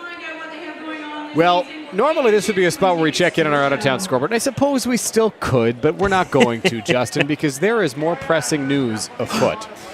You and I were up here in the broadcast booth together when the venue for the Taylor Swift-Travis Kelce wedding was announced, and I had you guess where it was, and eventually, on the 3rd guess, you got Madison Square Garden. It took some hints. It took a lot of big you hints. Got there. It was not going to be in Louisville, Kentucky, which was your second guess. Why you got to bring this up again? Why you got to throw me around like this? I bring this up, Justin, because I am pleased to report that Taylor and Travis are officially married. Oh my I know goodness. This was the news you were waiting for. Everybody at home was waiting for. They are married, and that is exciting stuff. I really hope we were the ones to break it to you at home, too. I hope that you found out about that wedding, that marriage, from us here during some London Majors baseball. So they got a bunch of billboards at Madison Square Garden, of course, because it's Madison Square Garden. So on the outside, it says just married, but it says just with a T and then an ampersand and then another T, just T and T married. There we go. There we go. Thank you. Thank you. They are married. We've got a new pitcher here at Labatt Park. So a left-hander taking over for Aiden Ryan, who goes 3 innings, throws 61 pitches, allows 5 runs in this outing, and he will give way to a new arm here, Justin. Yeah, definitely a tough way to end the game for him. We were talking about some of those inflated numbers a bit early on, and yeah, another tough stretch for him. But yeah, he'll make way for Yo-Ya Oe here, who's taking the ball in this one. First season with the Barnstormers, a 5.14 ERA, 4 games played, 7 innings total, 13 hits. A good strikeout to walk ratio, though. 9 strikeouts compared to 3 walks on the season. The tough part in his game has been giving up a lot of base runners in terms of hits. That's been the toughest one so far. Anytime you have a whip over 2, you know that's something you got to improve on. But all said and done, he's done well enough in terms of shutting down those base runners, even though he has given up a good number so far this season. Get a look at the stats there for Yo-Ya Oe as he takes over in this ball game. We'll face 8-9-1 in the majors order. It'll be Bernie, Babiak, and Escato here in the home half of the 4th inning. Majors trying to keep the good times rolling offensively against the new arm. They've scored in each of the last 2 innings, including a 4 spot in the 3rd. Bernie in the ball game is 0 for 1. Grounded out to shortstop in his last trip. Squares to bunt here. Gets it down towards first base. Constantino will play it. Drops the ball. Bernie's safe. Constantino reached down to tag him. The ball came flying out of the glove, and Jarrett Bernie is aboard of the bunt base hit. Whoa, hold the phone. I was not expecting that. Impressive athleticism. A little bit of luck mixed in too, but hey, we'll never argue with that. I know Bernie's not arguing with it over there. Good effort to try and dodge the play in the first place. A lot of runners would have just run right into the tag on a play like that. So, hey, a runner on first. Again, another unconventional situation we've run into tonight. So Bernie at first, he's got speed. Lefty-lefty matchup now as it's Oe against Babiak. Babiak squares to bunt, takes a strike, 0-1. Babiak 0 for 1 in the ball game, struck out swinging in his last trip. That was against Aiden Ryan, the righty. Again, Babiak been very productive when there's runners on the bases, whether that be some sacrifice plays or driving in some RBIs. Squares to bunt here, sacrifice executed perfectly as Oe will play it and throw to first in time. 1 out and now runner in scoring position. So Babiak doing his job successfully. Majors another runner in scoring position. They would love to keep the momentum rolling, try and get runs in 3 back-to-back innings. That would be a big win for them to try and widen the lead once again. Michael Escato into the batter's box now.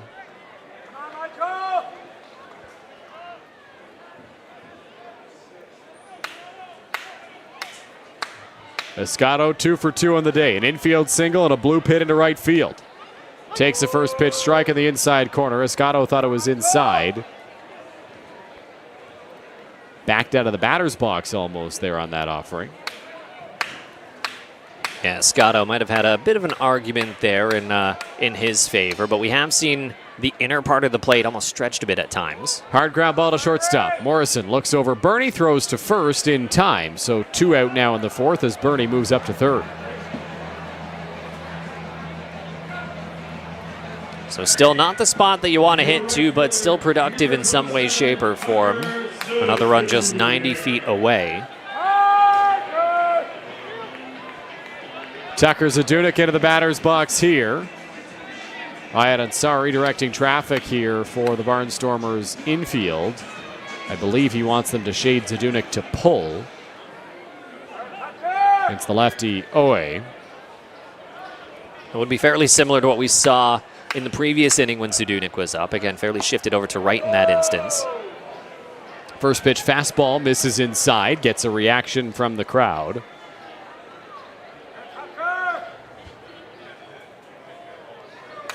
Wouldn't be too shocked if OA targets the inner part of the plate to almost force some action on the right part of the field.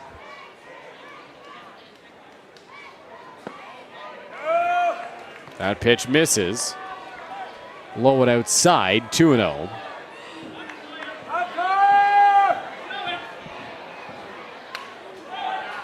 Still a pretty big gap over in left center, but a bit smaller than we saw during Zdunek's last at-bat.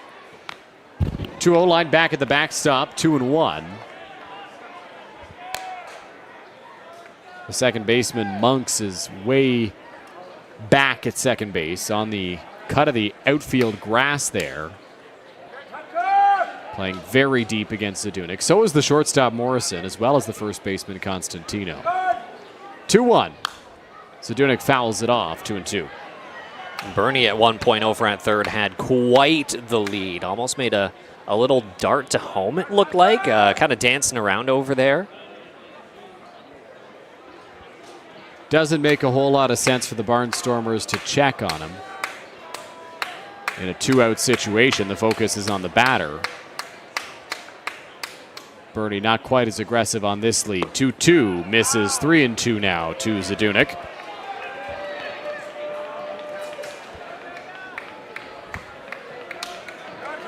Might just be a case of Bernie trying to distract OA on the mound any way that he can. Look at how far he is over on third. He was almost halfway there. 3-2 pitch. Inside, ball four. Great work by Tucker Zdunek to work himself a walk, and now it's runners on the corners for Trent Lenahan. Some good restraint from Zdunek there. Obviously, when it's 2 outs and you start with the count not exactly in your favor, it can be really tough to not pull the trigger on some of those borderline pitches. It takes quite a lot of discipline to hold things back in a spot like that. So Lenahan, just like Escato coming into this inning, 2 for 2 in the ball game already. His third at-bat here in the fourth inning. Just groaning a little bit closer to the third base bag than we saw. Lenahan chases a high fastball there. It's 0-1. Lenahan, always a dangerous man in the box, batting .400 on the season, 36 hits. Mentioned it, he's third in the hits column across the CBL this season.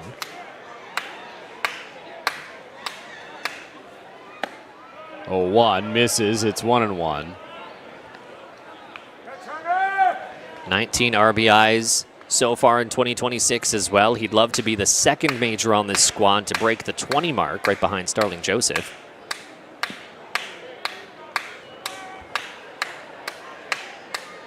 One, OA ready on the mound. Here's the pitch. Well off the plate outside.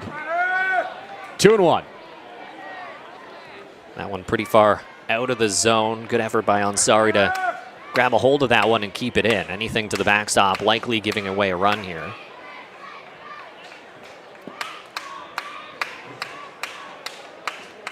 OA a long look. Here's the pitch. Lenahan fouls it off. 2-2. You can tell Lenahan wanted to turn on that one. Looked like a pretty good pitch to hit.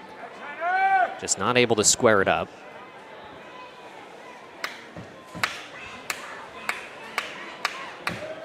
Two balls, 2 strikes, 2 out. 2 on here in this bottom of the fourth inning for the Majors. Lenahan trying to push home another. Bernie a huge lead at third.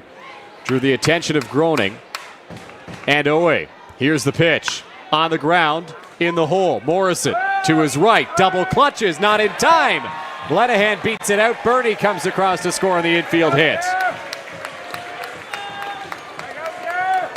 Great hustle out of these Majors base runners. Sometimes having someone dancing on third, distracting a little bit, can just make the infield have a couple question marks on these plays. Like Dylan just mentioned, that double clutch, slowing things down just enough for Lenahan to make the trot over towards first. Didn't look like there was going to be any chance of a play realistically over at second to get Zdunek with how good of a jump he had with 2 outs.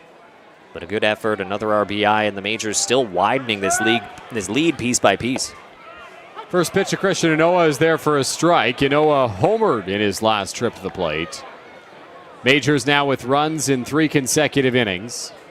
And with a chance for more, Tucker Zadunik in scoring position. Lenahan aboard as well at first. Ynoa takes well off the plate outside, 1-1. Owe really favoring that high and outer part of the plate here. Pretty far away on a few of these pitches. Would love to draw that back in. Would be very productive if he's able to find the top corner of the zone. Ynoa fouls this one off very late on it, sending it down the first baseline. Now the count is 1-2.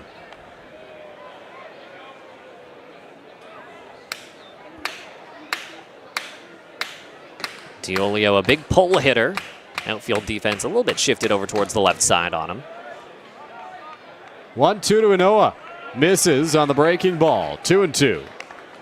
I said Diolio. I meant Ynoa. That's okay. Names are hard. I wasn't going to point it out, Justin.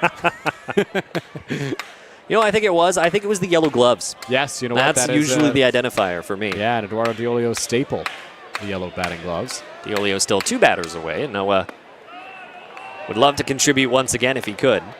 Well, full count, 2 out here. Zadunik at second and Lenahan at first will be off on the pitch.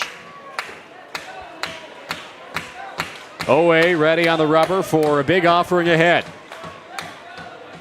The payoff.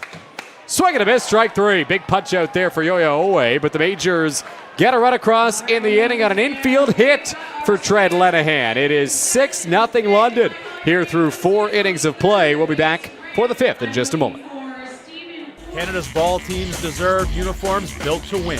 VMS Sportswear delivers custom jerseys, pants, and caps. Level up your look with custom team apparel. Choose your colors. Drop your logo. Own your look. Order now at vmssportswear.ca.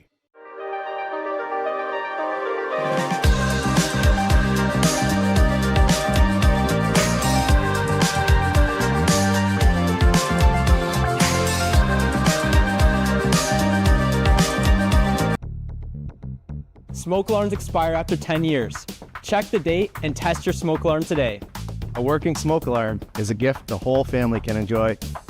Follow us online at LDNONT Fire. Right at the corner of Warncliffe and Emery, Ellie's Pizzeria is your neighborhood spot for real, handcrafted pizza. Using locally sourced flour for their dough and fresh ingredients from local farms for incredible flavor in every bite. Stop in before 3 p.m. for a slice and a pop for just $5 or 2 for $9. Ellie's Pizzeria, made local, made right. Back now at Labatt Memorial Park, Travis Keys back out to the hill for a 5th inning of work. Majors up by a score of 6-0. Fun night at the ballpark despite the heat for a bunch of young fans. I've said it before and I'll say it again. This London crowd is always some of the most loyal and faithful fans across the CBL. It's we can't sell it enough how scorching it is here in London, Ontario. And to still see this big of a crowd here on a hot, humid night like tonight says a lot. Well, that word humid is the key because it's not beating sun on you right now, but it is just so warm in the air and so sticky and so hot. I mean, I don't know. I think we've said it enough throughout the broadcast. Everybody at home is probably saying, all right, guys, that's enough complaining. But we don't have fans or AC up here, so we got no air circulation, and we're just baking in this heat. Hard not to have the heat top of mind when there is zero breeze in just a dense box up in the press box here.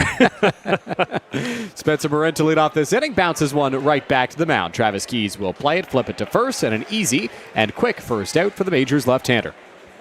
Good effort, good heads up from Keys on the mound. We've seen a few highlight plays from him on the pitcher mound defensively a few times this season. Still going to be tough to beat that behind-the-back scoop that he got a few weeks back, but always heads up. A tough decision, a tough position to play defensively, pitcher. But again, keeping forward with that efficient outing that we've seen so far. Kean Johnson into the batter's box here. First pitch to him. Swings and misses, 0-1. Big hack, big swing, and I think with that pitch being a little up in the zone, that's one that you got to try and turn on. So I respect the swing there. Not going to get too many pitches up in the zone from a guy like Travis Keys. 0-2 here in a hurry on Johnston.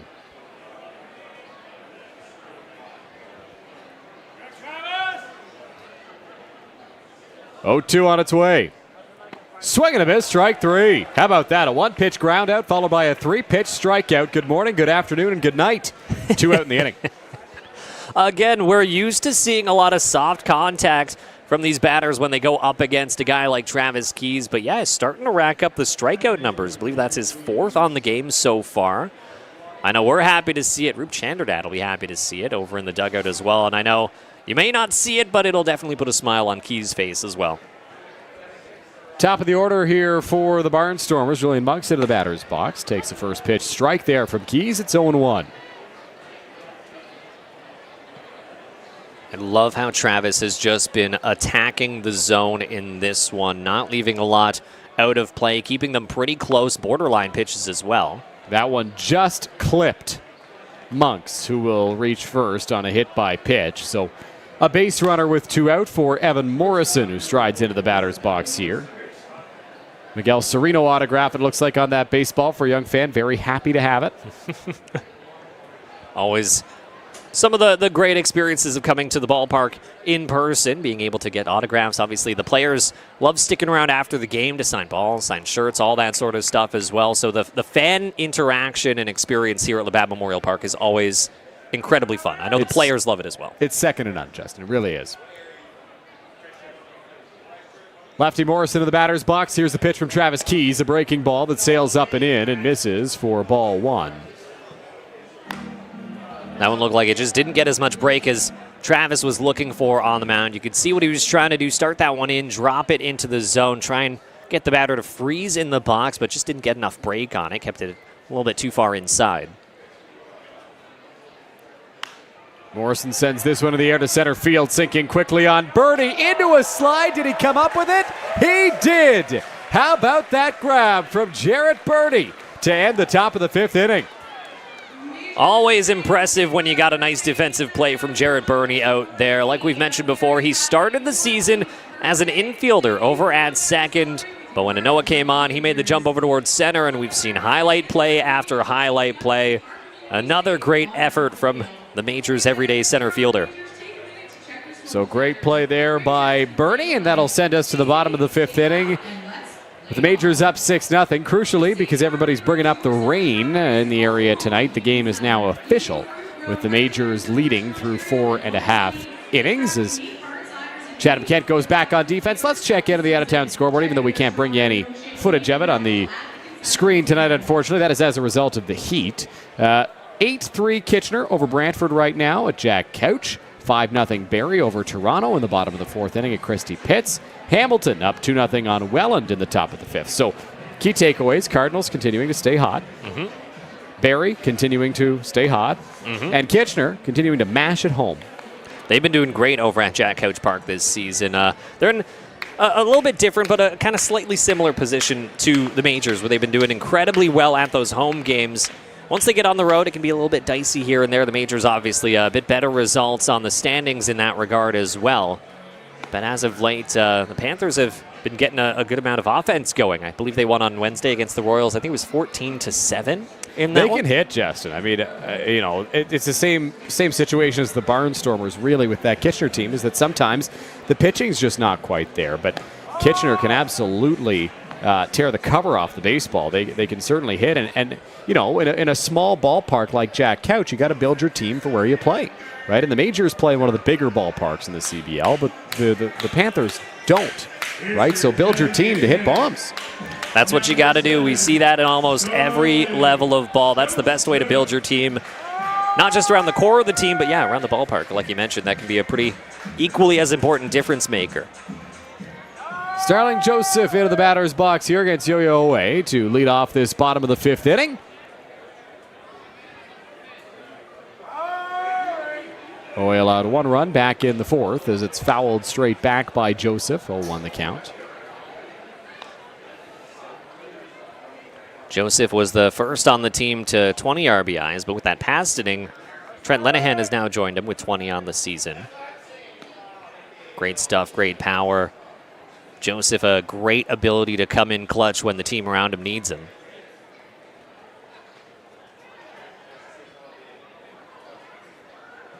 0-1 count. Here's the pitch. Misses. 1-1.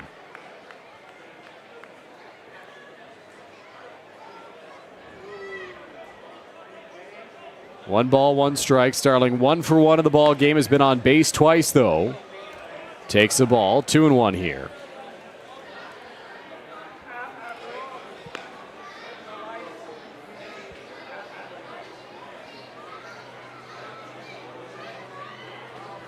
I believe that's Consta Kurika starting to warm up over in the Barnstormers bullpen there. So we'll see how much longer Owe stays in this game. 3 balls, 1 strike here to Starling Joseph.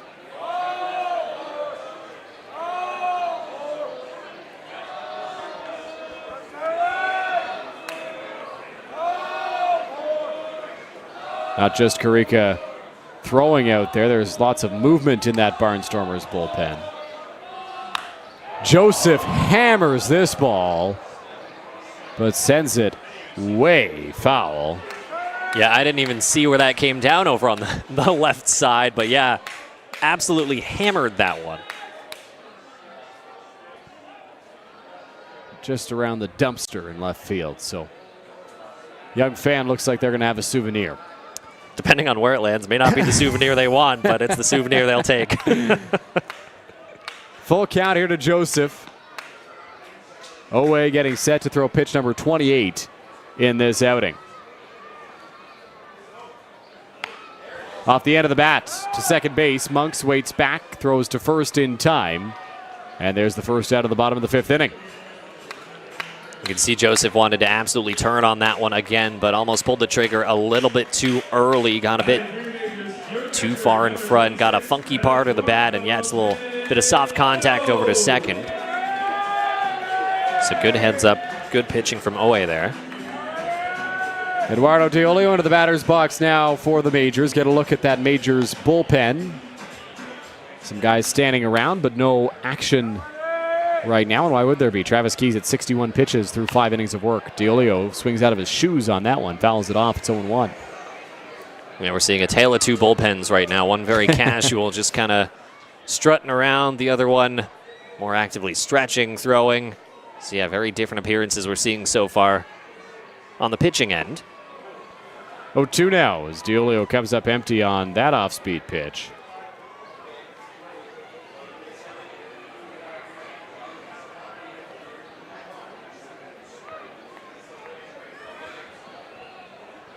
Oh, 2 count here.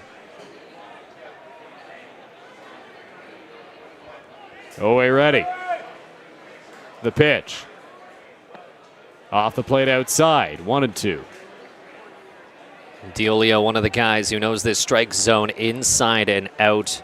Always incredible on the defensive end, always trying to frame up the pitches, trying to help out his pitchers however he can, but it also means when he's in the box hitting, he knows the strike zone equally as well. 1-2 home. 2-2 now as that pitch is in the dirt. The big storyline for Diolio this season has been his contact versus his power. He's been pretty well as productive as we've seen him most seasons with the Majors on the contact end, batting .345, 30 hits so far. It's the power side that has taken a little bit of a step back. 2 home runs, but he'd love to prove me wrong. Diolio belts this one to center field. It's off the base of the wall.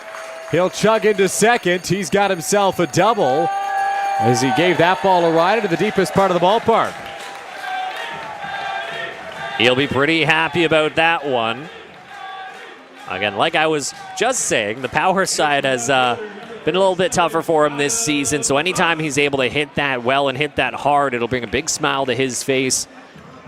Anything to help out on the mental side of the streak that he's been on. Adam Thuss into the batter's box here. 1 for 2 in the ball game. Has a runner in scoring position, less than 2 outs. Takes a strike, 0-1. Another big RBI opportunity for Adam Thuss here. We've seen him come in clutch a few times over the past few weeks. On the ground to third. Groening plays it on the other side of the bag, throws across the diamond just in time to get Thuss. Bang, bang play, but the Barnstormers get the out. Great effort. Great throw by Groening over there. Equally as good hustle, I would say, from Adam Thuss over towards first. Made that one a pretty close one over at the first base bag. But still goes the Barnstormers' direction here, and suddenly we've got 2 out, but still 1 runner in scoring for the Majors. Jarrett Burney into the batter's box now for London. Reached on a bunt single his last time up, where he dodged a tag, sort of. Tried to dodge a tag, and the ball popped out of the glove. Owen Constantino, the first baseman. First pitch strike there to Burney. It's 0-1. One of the many interesting plays we've gotten so far for some Friday night baseball.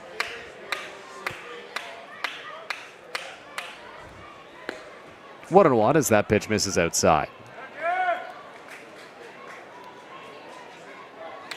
Again, OA really looks like he's favoring the outer part of the plate on these right-handed batters, not wanting to get too far inside, giving them a pitch to turn on. On the ground to second. Monks is right there, throws to first in time. So the Barnstormers hold the Majors off the scoreboard here in this bottom of the 5th inning. London still leading by a score of 6-0. You're watching the Majors and the Barnstormers live on Majors TV.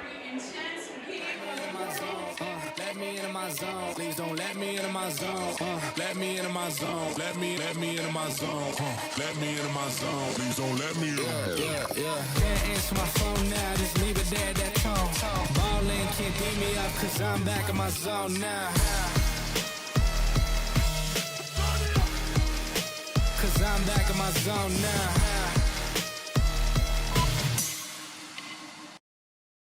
To be the best, you've got to bring performance from every second. The game is getting faster every season. So Rawlings made a time machine to help you keep up.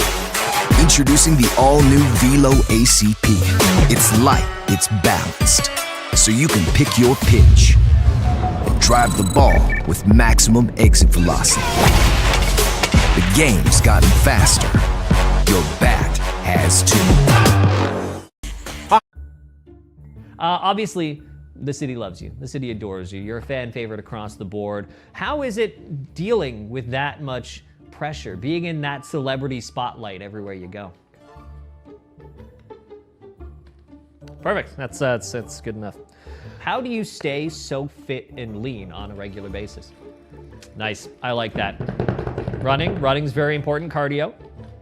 I'm not confident on what that is. Oh, yeah, there you go. I can appreciate that one, 100%. And I guess last personal tip, everything aside, how do you keep the beard so nice and well shaved consistently? I can never seem to get as good a one as you. Like, are you talking like a cream or an oil, something like that? Okay, perfect. I incredibly appreciate your time. Thank you so much for talking with me today. Excited for the season, huh? Yeah, it's gonna be a lot of fun.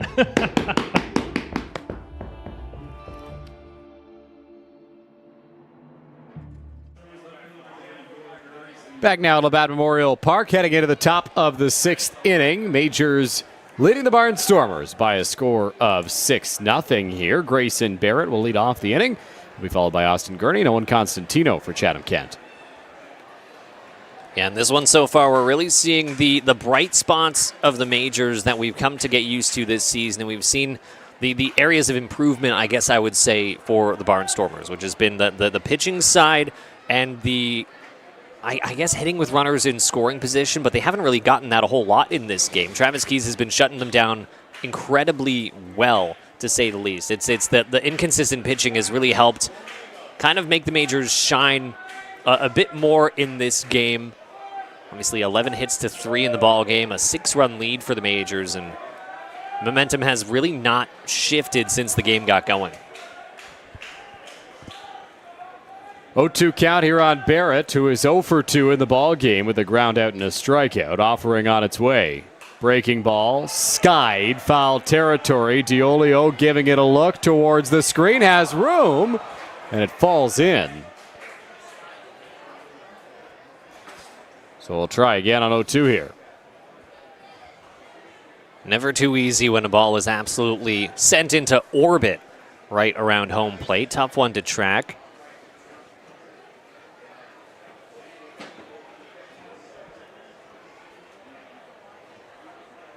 So Barrett gets another life here at the plate for Chatham Kent. 0-2 the count. Offering on its way. Hit towards second. Inoa plays it off a tough bounce, spins and fires to first in time. One away here in the 6th. Nice job from Inoa there. Great read off the hop as well.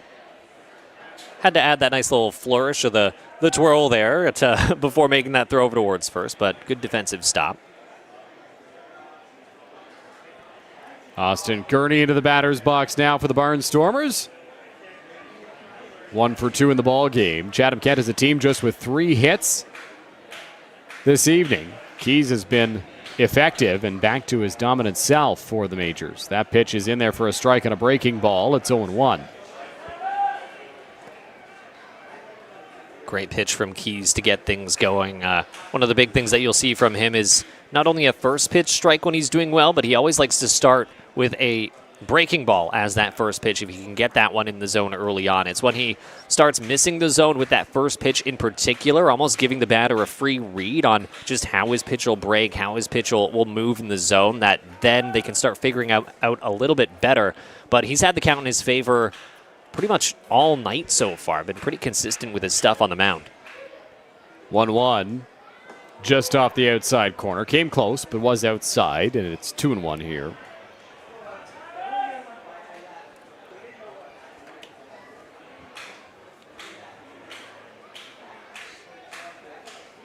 The 2-1 offering.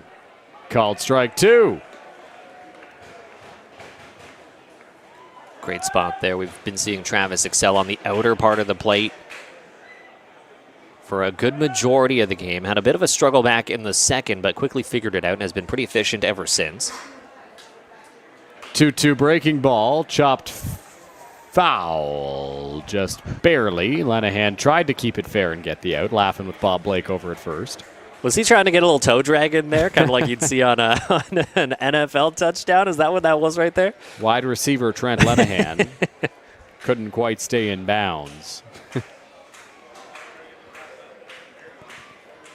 2-2.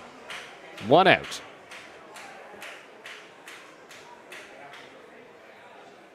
Offering on its way. Called strike 3. Keys freezes Gurney on the outside corner. 2 gone. Great pitch again. He's been dominating on the outer part of the plate and freezing up a lot of these batters as well. It's tough on a pitch like that, especially in a matchup where it's a lefty on the mound against a lefty in the box. It's tough knowing that that pitch is likely going to be moving away from you. You almost want to hesitate on swinging at it, but we've been seeing it called in Keys' favor so often that we should start seeing a few more swings on a pitch like that, especially since the Barnstormers have gotten a bit more used to that pitch as the game has gone on. But Travis Keys doing a great job of getting the swing and miss and almost restraint from these Barnstormers batters so far. Owen Constantino takes ball 1. Keys into the wide. Here's the pitch. Breaking ball there for a strike.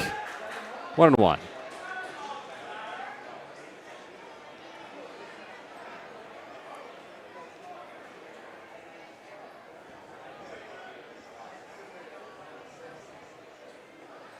That pitch misses. 2-1. Great outing so far from Keys. First time getting 5 or more strikeouts in a game since May 30th, when he got 5 in that one. Got 6 the week prior, back on May 22nd. That pitch fouled off, 2-2. Nice catch made down the line, and then the ball gets thrown back in.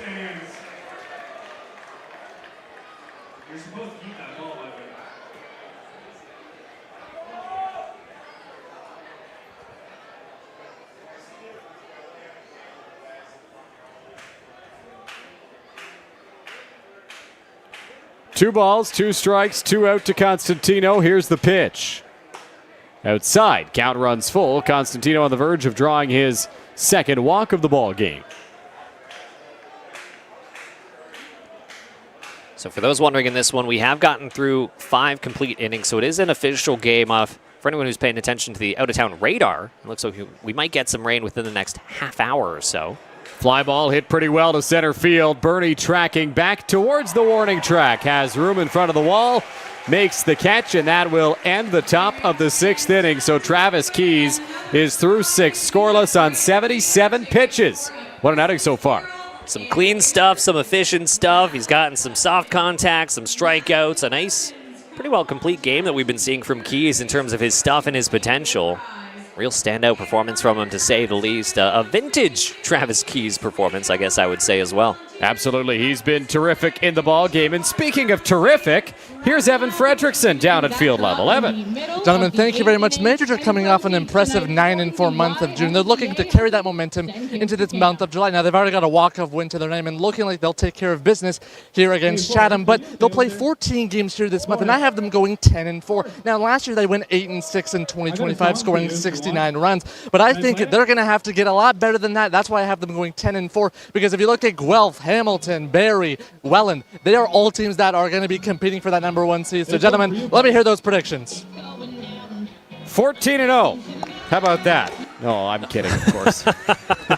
What? You don't think that's going to happen? What are you talking about? I think that in this league with a lot of parity, you'll see a few losses. Listen, the majors have given Evan every reason to make that 10-4 prediction. I am not a prediction guy. I don't know if you are, Justin. I refuse to make predictions. I will tiptoe my way around any prediction I'm asked to make.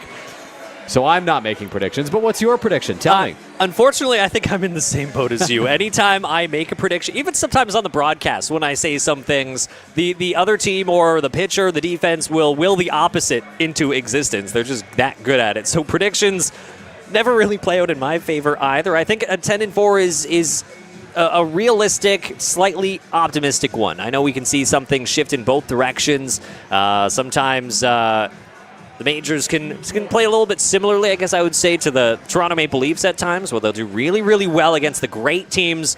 Can sometimes almost take it a little too easy against some of the lower teams in the standings, but anything can happen. I think 10-4 is a good number, though. Jaden Babiak into the box here against a new arm. Consta Carica has taken over in the ball game. Now, Justin, I've been in this league since 2019. You've been around for the last number of seasons. I've never seen a player from Finland in the CBL or IBL in its previous forms, but Carica is a Finnish-born player, and he is on the mound for Chatham Kent here. Yeah, and don't get me wrong, we get a lot of players internationally, a lot of from the Dominican, Puerto Rico, a lot of U.S., even across the nation, West Coast to East Coast. Yeah, not a lot from over in Europe. So Finland is a very, very interesting one to see. Obviously some great baseball being played. You think back to the World Baseball Classic and some of the great performances we saw there. That pitch misses, 2-1. Just off the plate outside from Carica.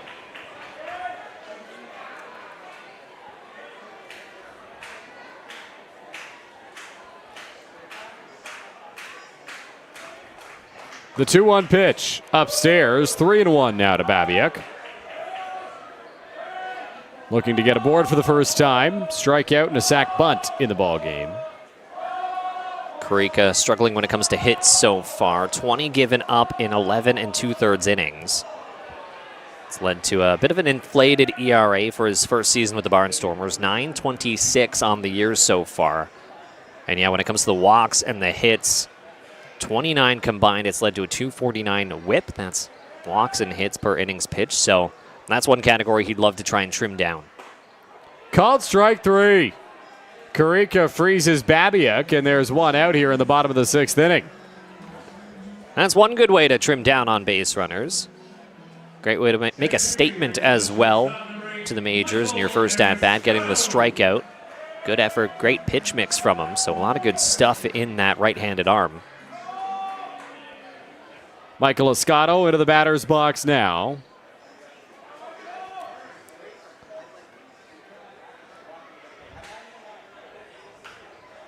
Cue shot off the end of the bat. Constantino will play it at first. He will take it to the bag himself, and it's 2 outs now in a hurry for Consta Carica.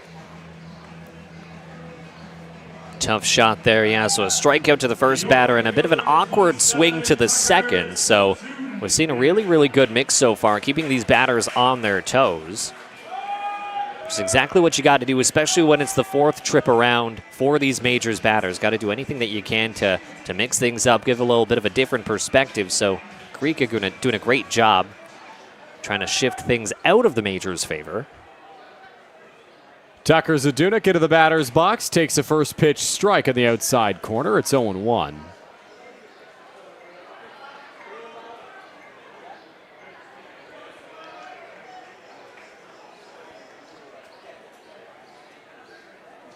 One is in there for a strike. It's 0-2.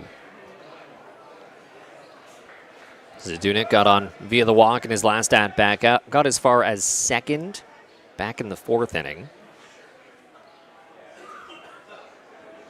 0-2 home. On the ground in the hole, Morrison to his right. Fires across the diamond in time. Nice play by Morrison over at short to end the inning. Quick inning for Consta Carrica. Majors continue to lead 6-0 here at Labatt Park. Another's blank and stock metals deliver impact without compromise. Fully customizable with UV full color printing or 3D printing to showcase your logo, event name, or design. 1- or 2-sided printing available. Some stock metals have a recessed area for adding plates for divisions, names, and more. Each medal includes a stock neck ribbon or upgrade to a custom ribbon with your branding. Just allow for lead time. Versatile, customizable, affordable. Explore your options at Nuthers.com or call 1-800-265-1554. Canada's ball teams deserve uniforms built to win. VMS Sportswear delivers custom jerseys, pants, and caps. Level up your look with custom team apparel. Choose your colors. Drop your logo. Own your look. Order now at vmssportswear.ca. Smoke alarms expire after 10 years. Check the date and test your smoke alarm today. A working smoke alarm is a gift the whole family can enjoy. Follow us online at LDNONT Fire. Stand out this season with the Jersey Acrylic Trophy. Get ready, Chatham Kents. For the first time ever in the new Canadian Baseball League era, the 2026 All-Star Showdown is landing at Fergie Jenkins Field on the July 11th and 12th weekend. The league's top talent, all in one place. Watch the full slate of skills competitions, including the popular Home Run Derby on Saturday, and on Sunday, the ultimate 2026 CBL All-Star Game featuring your favorite players for a mid-season showdown. Chatham Kents, it's our time. The All-Star Weekend of the new CBL era. It's history in the making. Back now at Labatt Memorial Park, get a look at some menacing clouds on the horizon here at the Forks of the Thames. Justin and I both mentioned it on separate occasions. This game is official, and if the score holds, the Majors would win. So the Barnstormers have some pressure on them to get some offense in a hurry because the rain is rolling in as we enter the top of the 7th inning. Yeah, starting to look a little bit dicey, to say the least, and starting to look a little bit dicier and dicier inning to inning as we get going for the Chatham-Kent Barnstormers. Still just 3 hits on the game so far compared to 11 for the Majors, 6 runs in this one as well. Travis Keys on the mound has just been dominant, really contributing in this matchup tonight. Ayad Ansari to the batter's box here for the Barnstormers. 2 for 2, bloop single and a hard double to left both times. Waves at a breaking ball there from Keys. It's 0-1. Yeah, you mentioned it there. Ansari's been incredibly productive so far. 2 of the 3 hits for the Barnstormers. And yeah, that loud double we saw earlier was one of the hardest hit of the game so far. Sends this one to center field. Not quite as much power behind it. Jarrett Burney is right there. Hardly has to move. There's 1 out in the top of the 7th inning. I'm sure on a hot, humid night, Jarrett Burney will appreciate not having to run too far for one like that.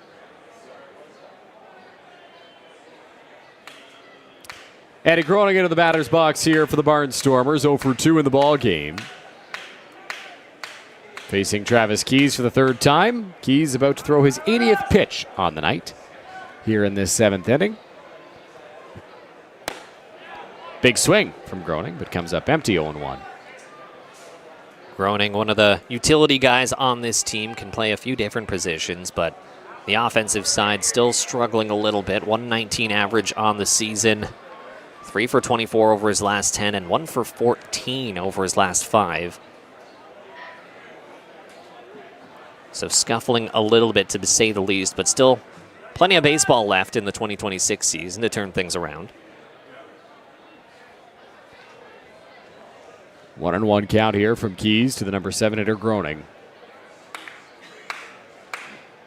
Pitch on its way. Breaking ball. Loops in there for a strike. 1-2. Looks like we're seeing a few different guys up over in the Majors bullpen. A lot of the bullpen arms just up on their feet in some way, shape, or form. Looks like even Skylar Janice was starting to stretch out over there. 1-2, just dances around the plate, and it's 2-2 now.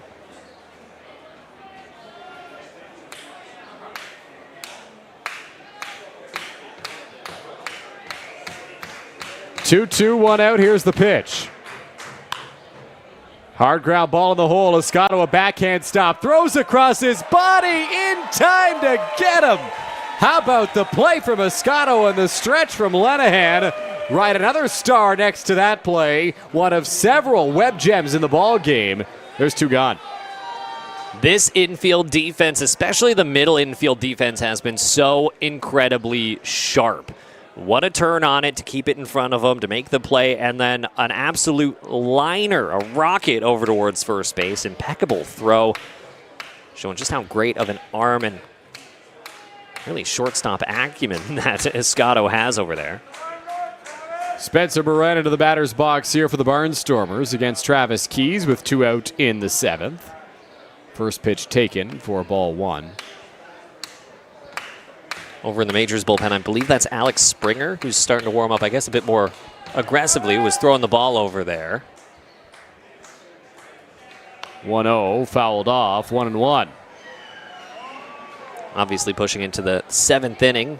Still a good opportunity for Travis Keys to rack up a few more pitches on the arm.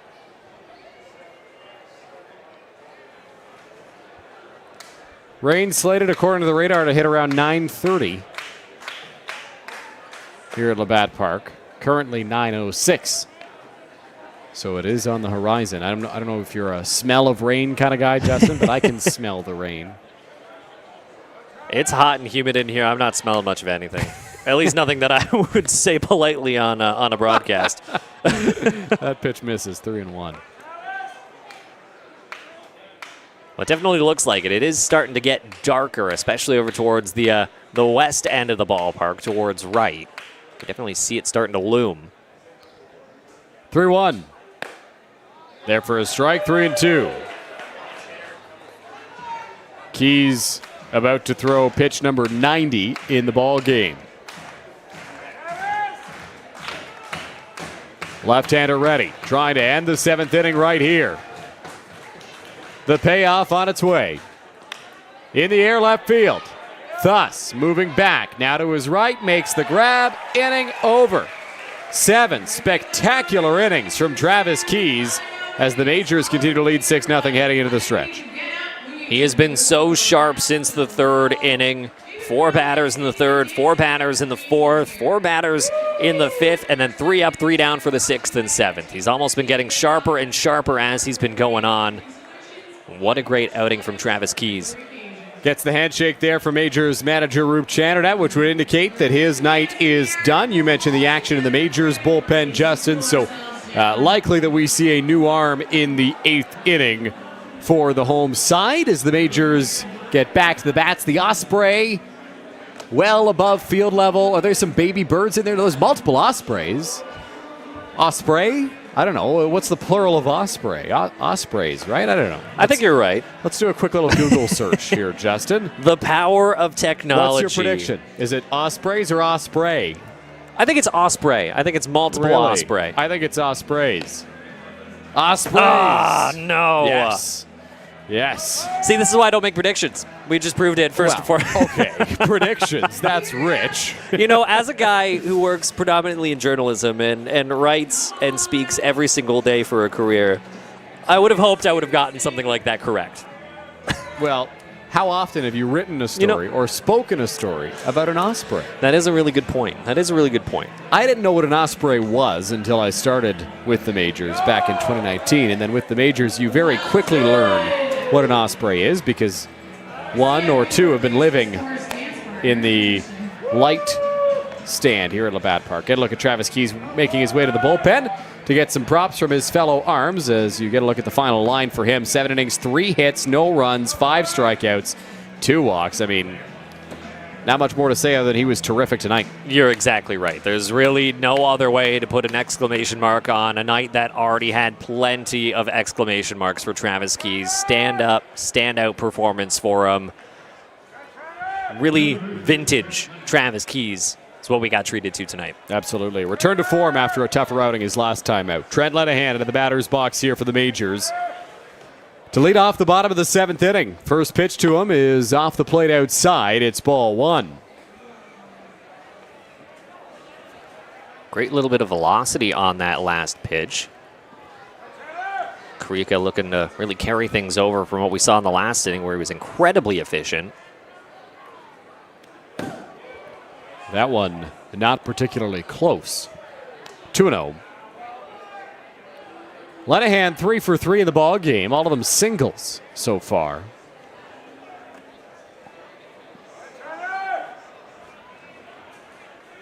Koehler ready. The pitch. Swing and a miss. 2-1.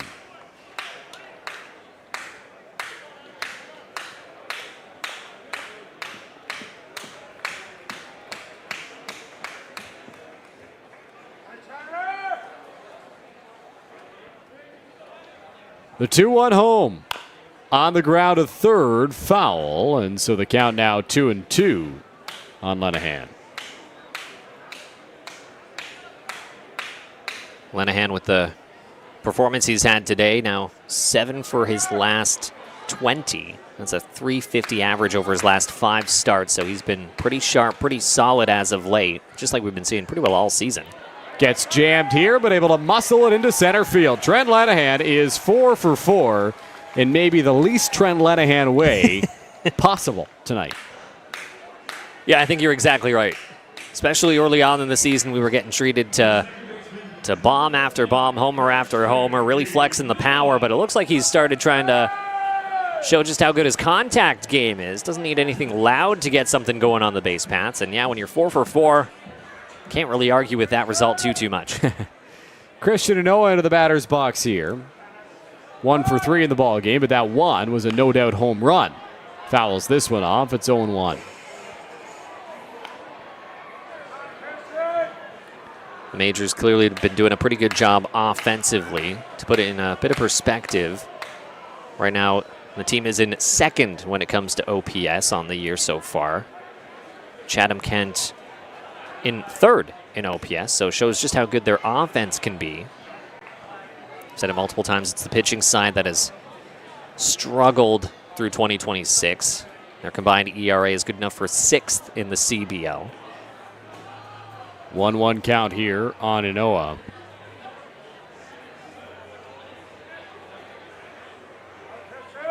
The offering. Anoa gives this one a ride to center field, but right at Austin Gurney, who makes the catch, and there's one away.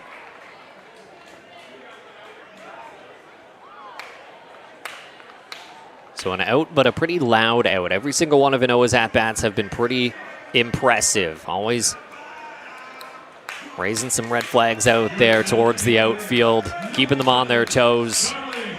Always showing the power. Doesn't always get the results he wants, but he's already flexed the power today with that big homer back in the 3rd. Starling Joseph now to the batter's box for the Majors with 1 out in the 7th inning. Lenahan still aboard at first. First pitch to Joseph misses for ball 1.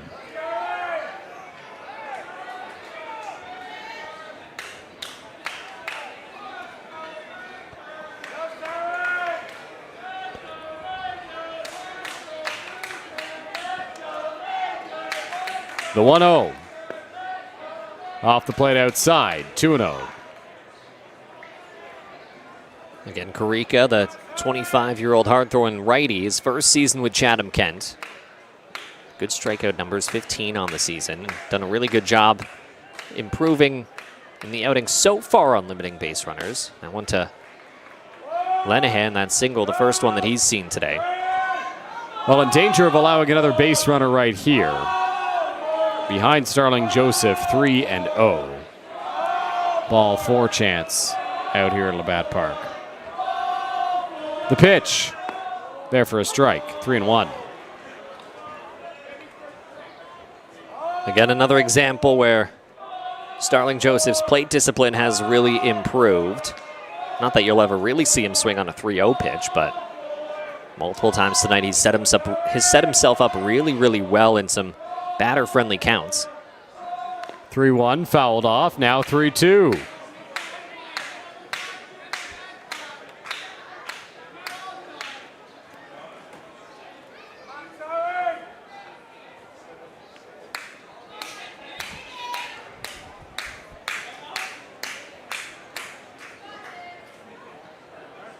Quick meeting there to figure things out now with the full count.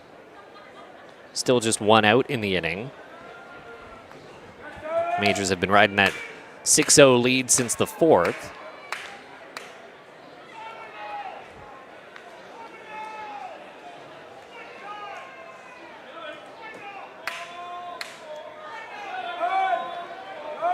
Joseph ready in the batter's box. Appears the Barnstormers battery ready now, but Koehler went to his mouth and then went directly to the ball, it appeared, which was something we saw on the weekend from Miguel Sereno, or I shouldn't say on the weekend, on Wednesday, all disoriented by this midweek game, and now Joseph gets plunked. So maybe he should have gone to the mouth one more time and then to the baseball because he lost control of that one, and Joseph gets hit by a pitch, so it'll be 1st and 2nd with 1 out here in the inning. Tough one, tough pitch there. Obviously, right-handed pitcher to a right-handed batter wanted to get a bit more break starting in towards Joseph and breaking back into the zone, but went way too far inside. Probably just let loose a little too soon and plunked him. Nothing too hard there, so nothing drastic. But yeah, like you mentioned, that having a game at home here at Labatt Memorial Park on a Wednesday this week is throwing everybody for a few loops here and there. Eduardo Diolio in the batter's box, 2 for 3 in the ball game. First pitch, big swing, comes up empty, 0-1. Big swing, big pitch there. Plenty of velocity coming from Koehler.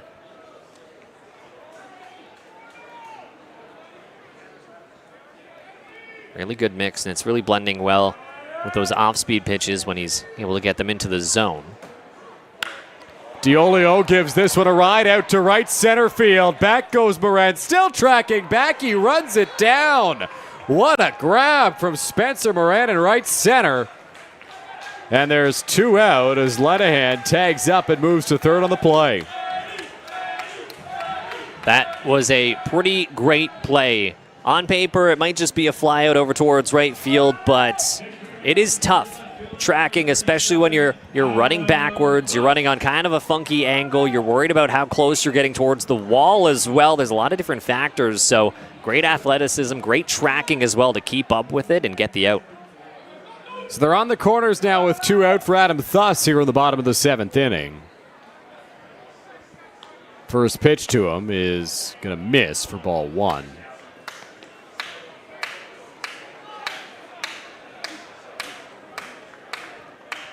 Thuss again contributed offensively back in the 2nd with a nice RBI double early on. That pitch misses outside, 2-0.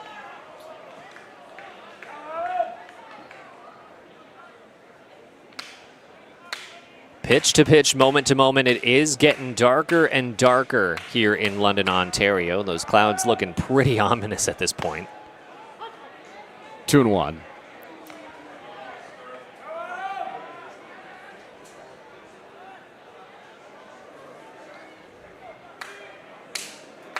Thus 1 for 3 in the ball game. Pitch from Koehler. Called strike, 2-2. Thus didn't like it, thought it was outside. From up here, it looks like I can understand Thuss's thoughts a little bit. That one looked pretty far down and away out of the zone, but good pitch right on the corner in any case. 2-2. Thuss fights it off, stays alive. We'll try again on 2-2. Good idea from Koehler. Looked like a very similar pitch. If you got the strike call, might as well go back there a second time. But good adapting from Thuss to fight that one off. 2-2, 2 out, 2 on here for the Majors. Pitch on its way. Swing and a miss, strike 3. Thus chases outside the zone, and Carico will strand 2 runners. Still 6-0 Majors as we move to the 8th here at Labatt Park. To be the best, you've got to ring performance from every second. The game is getting faster every season. So Rawlings made a time machine to help you keep up. Introducing the all-new Velo ACP. It's light, it's balanced, so you can pick your pitch and drive the ball with maximum exit velocity. The game's gotten faster. Your bat has too. Carbon monoxide is a deadly gas you can't see, smell, or taste. Homes with fuel-burning appliances and/or attached garages must have working CO alarms installed on every level of the home. Install working CO alarms today. It's the law.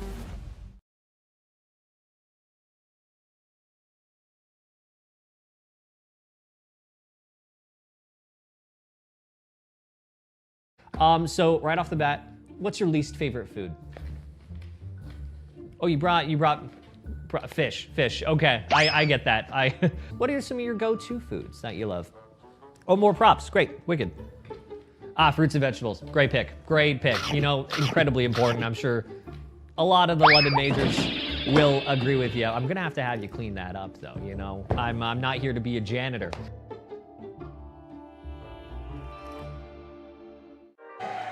Back now at Labatt Memorial Park. New arm into the ball game for the Majors. It is the left-hander Alex Springer. 284 earned run average across 6 1/3 innings this season. So strong numbers for Springer as he gets set to face a pinch hitter in this Chatham lineup as well.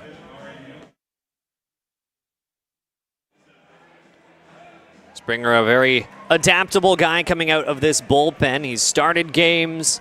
He's come in relief and done a pretty bang-up job, to say the least. One of the better years we've seen from him so far. His 4th season now with the Majors. This year, a 284 earned run average, giving up just 6 hits so far. Struck out 4, giving up 3 bases as well. This is Jaden Baye at the plate here for the Barnstormers. Hits this one hard to shortstop. Escato bobbles it. Baye trying to beat it out, and he will. So Baye making his first appearance of the season and gets aboard here for Chatham Kent. And cool moment for him. Jaden and I were teammates for a number of years, playing minor baseball here in London. So makes his IBL debut or CBL debut, I should say, in his hometown. And gets aboard. Very interesting. Yeah, that's a big moment for him. What a time to come in for the first time. What a time to get a nice hit in front of a hometown crowd. Not something that gets to happen very often nowadays here in the CBL. Went after the first pitch from Springer, hit it pretty hard to shortstop. It'll be an error on Escato, so Baye reaches on an error there.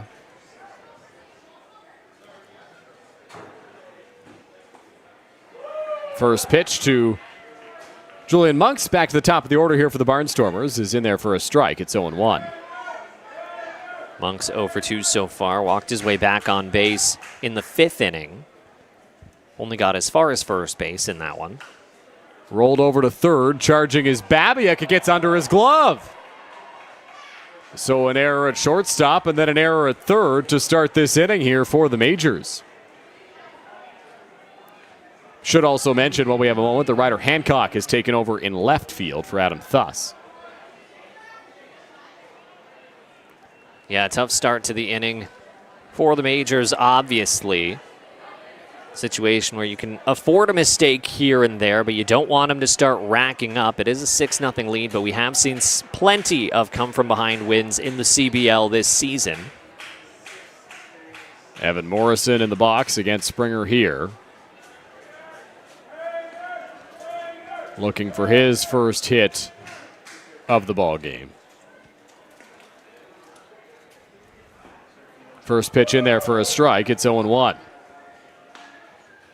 So yeah, a couple base runners, but you can't really blame Springer on the mound at all. Been doing his job out there, only getting some soft contact.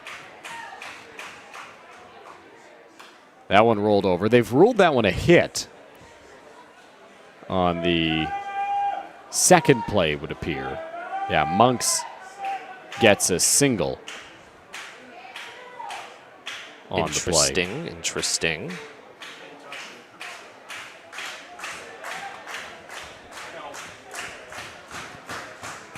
Oh-2 here on Morrison.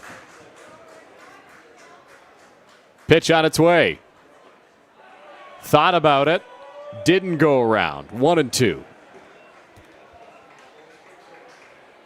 I like the idea from Springer there. Sometimes you got to throw the on pitch a little bit out the zone just to see if you as the pitcher can try and widen it a little bit, get some swing and miss. See if you can set a little bit of bait out and get a bite from these batters. Springer ready. 1-2. Flared, center field. Going to be a tough play for Bernie. He runs it down. Baye way off the bag at second, and they'll double him up. So Bernie able to make the grab and get a second out on the sequence.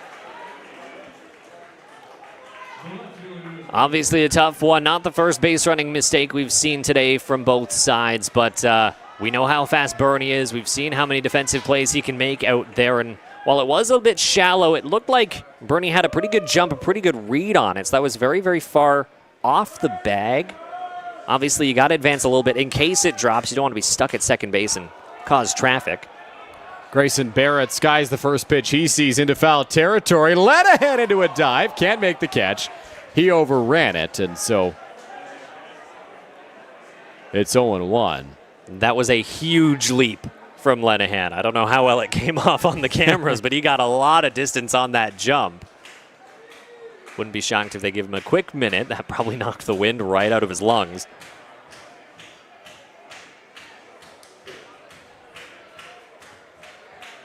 Oh, 1 count here on Barrett. Monk standing over at first. 2 out now in the inning. Here's the pitch. That's there for a strike. It's 0-2.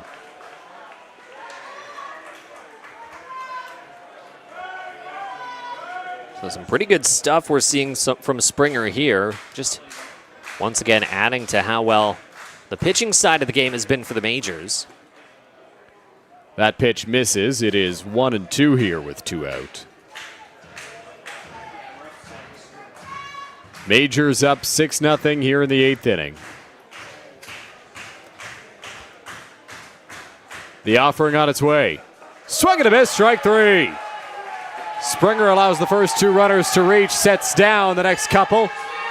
And the Majors are through 8 innings, continuing to lead by 6 runs. What a job from Springer to keep the momentum going for the Majors. Picking up where Travis Keys left off and being pretty well efficient, to say the least. Obviously, a couple base runners. Can't really put that on Springer too much. A great effort from him. We're starting to get to the late portions of this game, and Chatham Kent still itching for their first run of the ball game. Majors headed back to the bats and looking to run the bases just as well as these kids did. Now we are getting a POV camera here of one of the kids running the bases. It is carnage. How are you supposed to dodge all these children that have fallen? My goodness. Oh, looking back, anything there? Might have lost a shoe, who knows? Touching second base. Well done, young child. I have no idea who this kid is, by the way. We've just got a POV on their head. Totally missed third base. Running down the line, trying to score, talking to a friend. Has home plate in their sights. Safe. There we go. What a job. 2 for 4 on the base paths this evening. Impressive stuff. Love an angle like that. Cool that we're able to bring it to you. So a big thanks to our team behind the scenes for putting that together, showcasing that. As this has been a fun ball game for the hometown crowd here at Labatt Park. New arm into the ball game. It is Catalan Morin.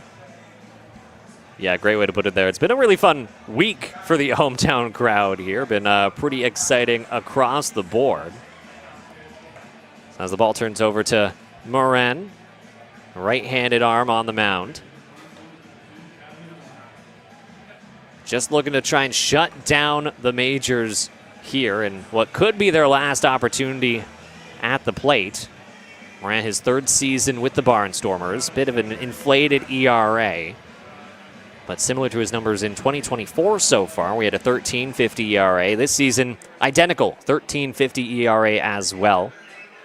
7 games, 6 2/3 innings. The tough part has been the hits and the walks. 16 hits on the season so far, 7 walks, just 6 strikeouts as well. So not just an inflated ERA, that whip is pretty high as well, allowing over 3 walks or hits per inning. So that's one area he's really, really looking to improve on. 25-year-old has the stuff.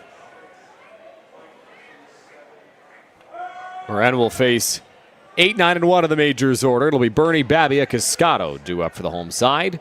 First pitch to Bernie off the plate. Well outside, 1-0.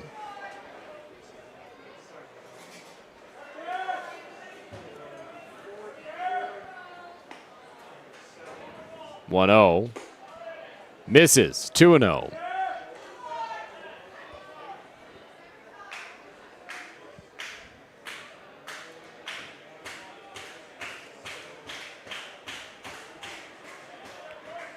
The 2-0 on its way, misses, 3-0. Moran wants a new baseball.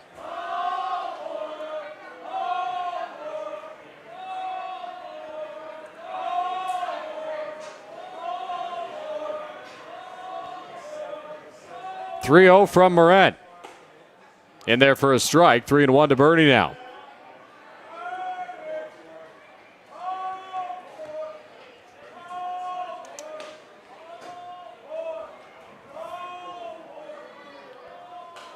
That one fouled off.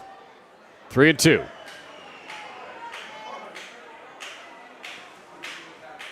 Again, the majors, potentially their last opportunity at the plate. Still riding that 6-0 lead that they've had since the 4th inning. Still hitting the Barnstormers 12-4. Full count pitch off the plate outside. So Cat Moran walks Jarrett Bernie to kick off the home half of the 8th inning, and that will bring up a pinch hitter for the majors. The right-handed bat of Xavier Whittle is coming into the ballgame.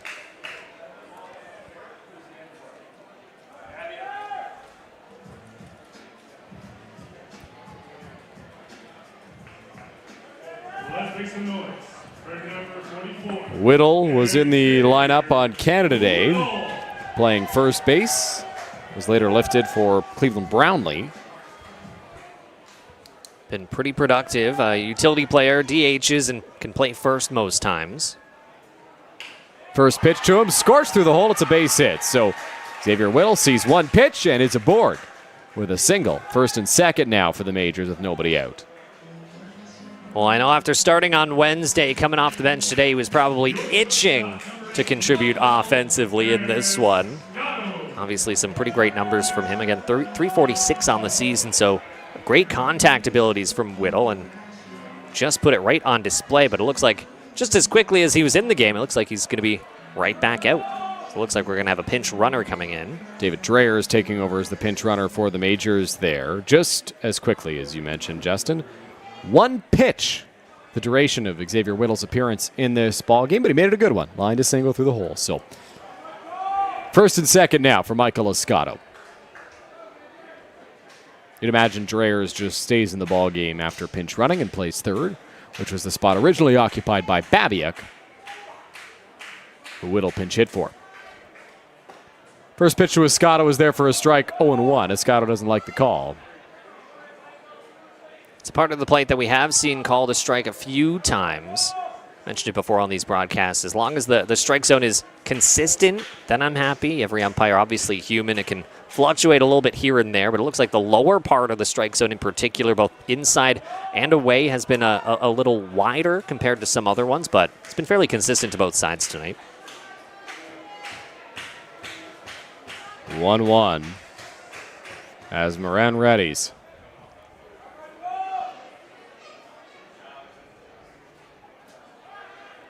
Quick little spin move, Bernie back standing. Move just to really hold him on. Didn't look like there would have been much of a play over at second. The middle infield defense playing pretty far away from the second base bag.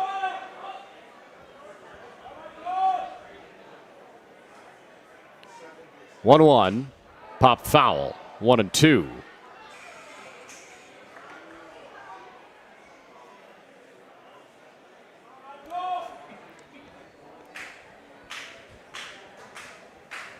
One ball, 2 strikes.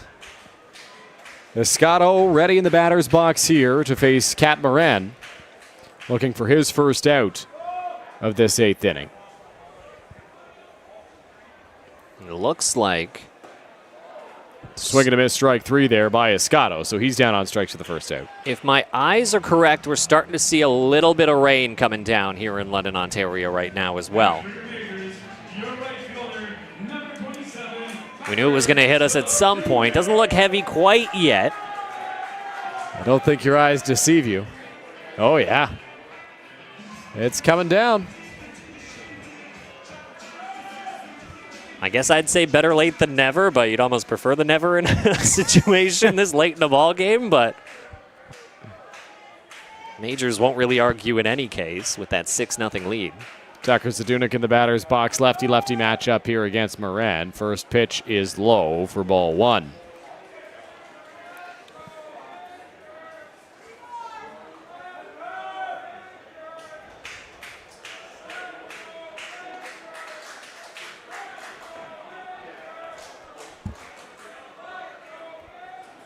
One-oh count. Here's the pitch. Zadunik sends this one in the air, right center field. After it's Spencer Moran. He tracks this one down, fires a throw into second, but backstanding is Bernie. So one Moran helps out the other, and there's 2 gone. Moran's number has been pretty inflated, but they've gotten pretty inflated over the past few games in particular. To start the season, he was actually pretty sharp. Back on May 22nd, ended up giving up a few hits, but no runs on his next appearance on the 31st. Same thing, didn't give up a run, but his next one gave up 4 hits, 3 earned runs, a 20.25 ERA for that one, and then had a few tough blips from there. The worst of which was on June 13th. Gave up 2 hits, 4 earned runs, just got 1 out in that one. First pitch inside to Lenahan, skips away.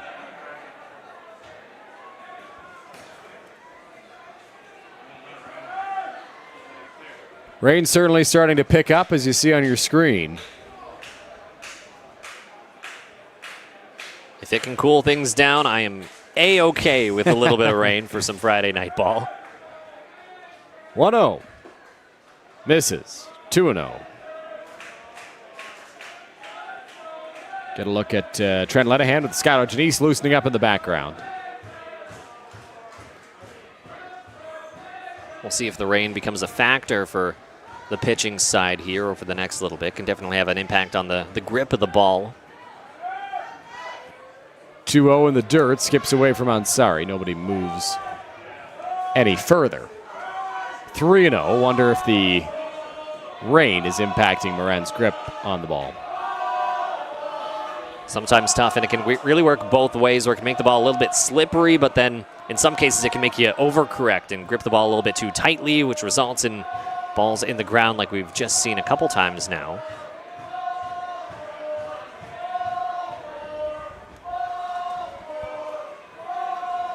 Here's the pitch. Off the plate outside. Ball 4. So Lenahan takes a 4-pitch walk, and that will load the bases for Christian Inoa. Home run already to his name in this one. So a 6-0 lead. The Majors really setting themselves up to blow the door open.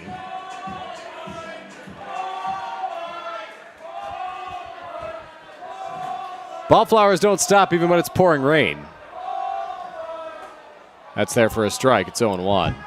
My favorite sometimes is the groans when they're doing a ball 5, ball 6 chant, and one hits the zone, you just hear the "aww."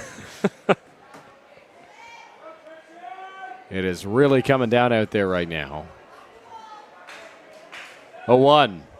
Misses. 1-1.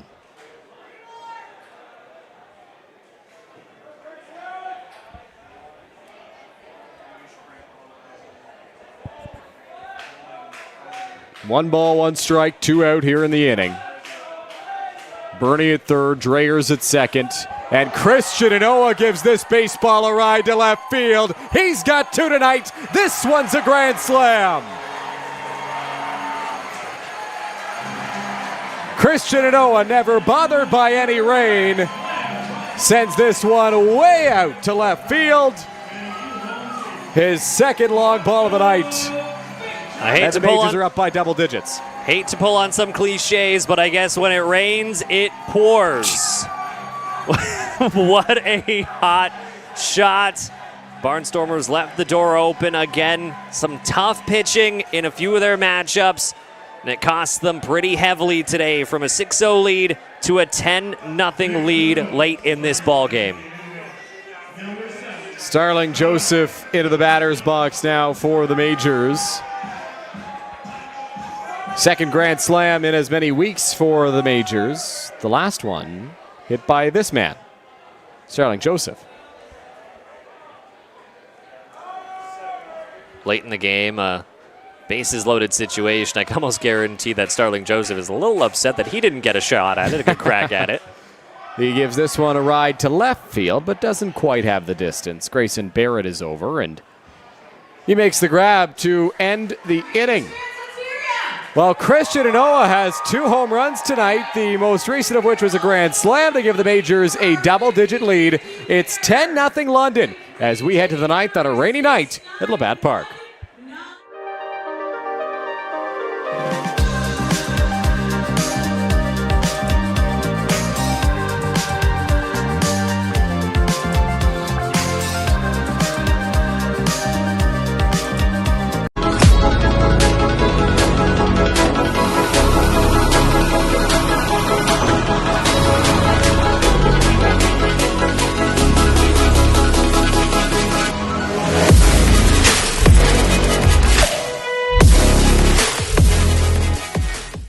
Hockey isn't a game, it's a legacy. VMF Sportswear builds custom pro-level jerseys, socks, and apparel, like team hoodies and workout wear. Your colors, your crest, your identity. Create yours now.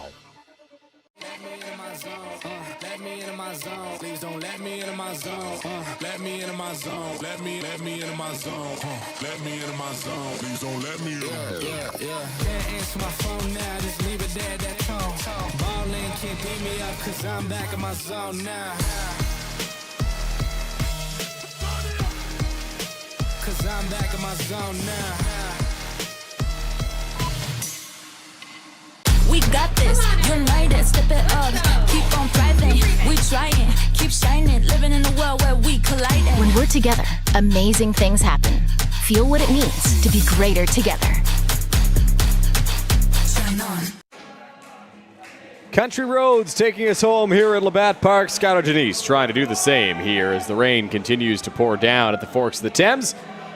Janice coming in with solid numbers on the season. A bit of an inflated ERA, but that is not out of the ordinary for a reliever.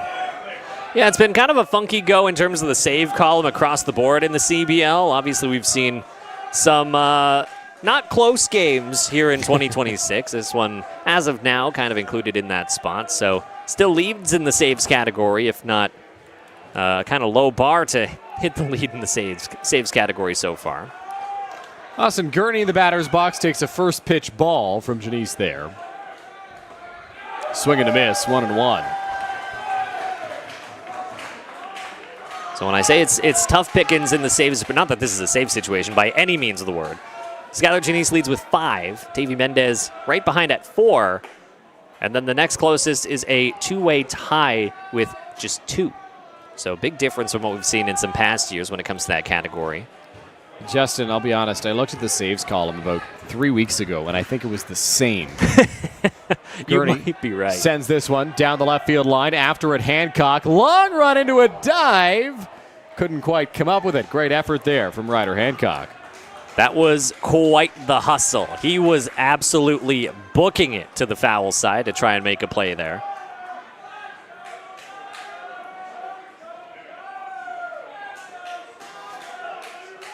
Rain again really starting to come down here in London, Ontario. The follow through of that storm system that made its way through Chatham a few hours ago. Yeah, wishing everybody the best down there. Apparently, according to our chat, it is messed up bad right now. So wishing all the best for our friends in Chatham, Kent.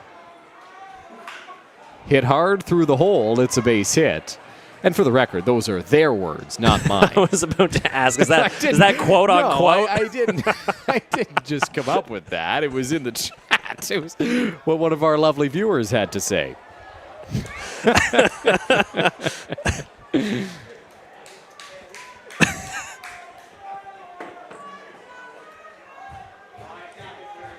Owen Constantino will step into the batter's box here for the Barnstormers after a base hit from Gurney.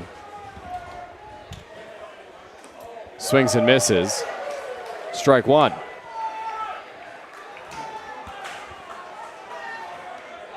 So still none out in the inning.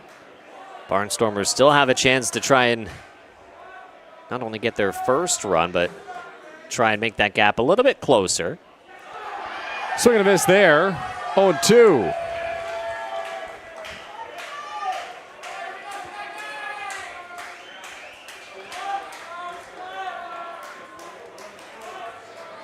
A lot of fans making their way under the grandstand here at Labatt Memorial Park, trying to keep clear of the rain, but a good number of umbrellas. Chopped towards second. Inoa hops, throws to Escato. On to Lenahan. In time. Double play. The crowd loves it. What an effort. It can be raining, it can be pouring, but you can't take the effort out of the majors. We've seen them hustling, turning some great plays. What an effort from them so far, trying to keep this a 10-0 shutout. Can be raining, can be pouring, but at Labatt Park, the old man certainly is not snoring. I had Ansari into the batter's box here as we draw ever closer to a conclusion of this ball game. Ansari comes up empty on the swing. It's 1-0. Pardon me, 0-1. Been a long, hot night. Yeah, you can definitely say that again.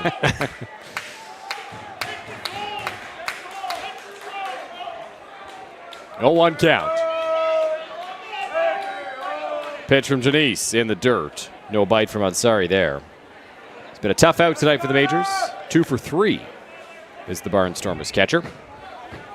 One of the few bright spots that we've seen across the night so far. Yeah, impressive stuff. Some of the lone hard contact that we've seen from these pitchers. 1-1 count, 2 out. Here's the pitch. Swing and a miss, 1-2. 1 ball, 2 strikes. 2 out here in the 9th inning. Skylar Janice trying to put it away.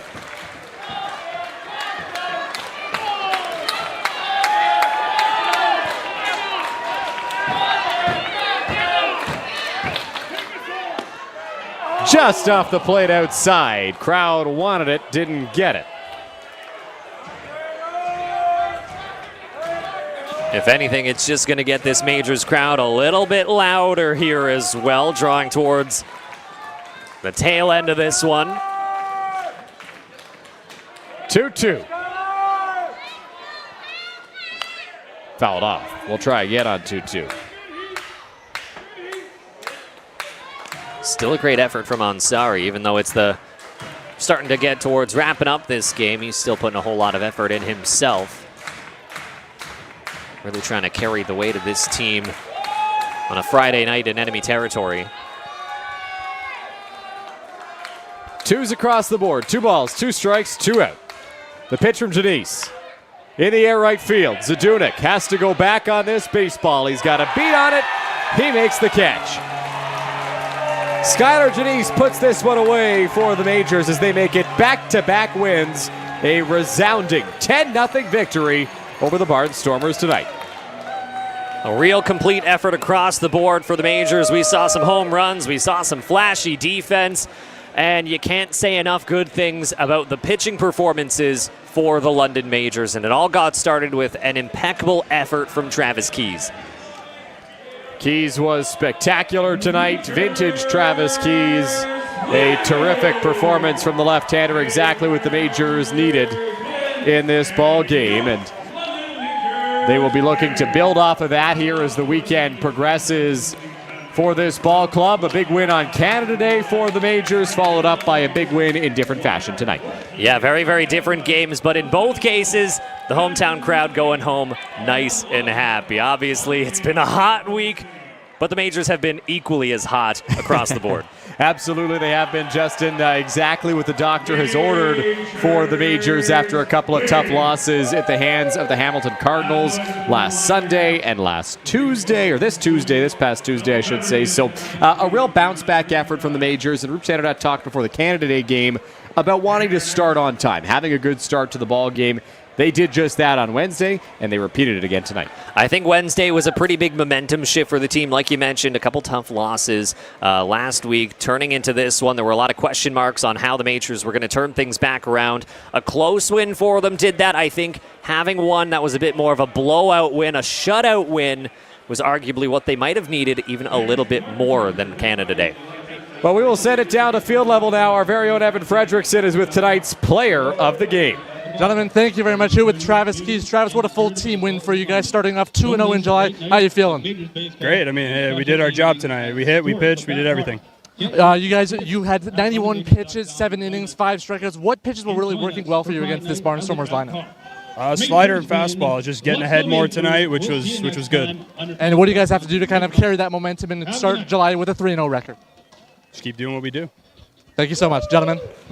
Evan, thank you. Very simple for Travis Keys. Keep doing what we do. I mentioned the fastball, the slider working for him tonight. Was able to get ahead of batters a little bit more. And you mentioned it throughout the broadcast, Justin. He likes that first pitch strike, needs that first pitch strike to be successful, and he was getting it tonight. That was the big communicator, not only to me, but to him from Rup Sanderdot, the co-owner and general manager, was that first pitch strike is wickedly important. Yeah. He said he was going to try and get the breaking pitch on that, and that's usually his go-to first pitch. And if he gets that set up right, he gets things in his favor. If he misses the zone, that's the big difference in essentially giving the batter a free pitch, a free look at how his pitches are going to break. And so his success largely attributes to just beating these batters out on that first pitch. Absolutely, Justin. A quick word on Christian Noah because he had a big game tonight. 6 runs batted in, 2 long balls, including a grand slam. He continues to be a great bat in this Majors lineup and a worthy all-star starter. Absolutely impressive. Obviously, the Majors have a ton of all-star depth, to say the least, this season. And yeah, it seems like we're getting highlight performances from a different man every single night, and it just shows how deep not only the all-star roster is for the Majors, but the regular roster day to day is here in London. Absolutely, Justin. A big win for the Majors here over Chatham Kent tonight. 10-0, the final score. That'll do it for our coverage of this evening's game. The Majors on the road for the next couple. They're in Toronto on Sunday. They're in Chatham Kent to face these Barnstormers on Tuesday before returning home next Friday night here at the Forks of the Thames. For Evan Fredrickson and Justin Koehler, the rest of our Majors TV crew, my name is Dylan Baker. Have a great rest of your night, and we'll talk to you again next Friday.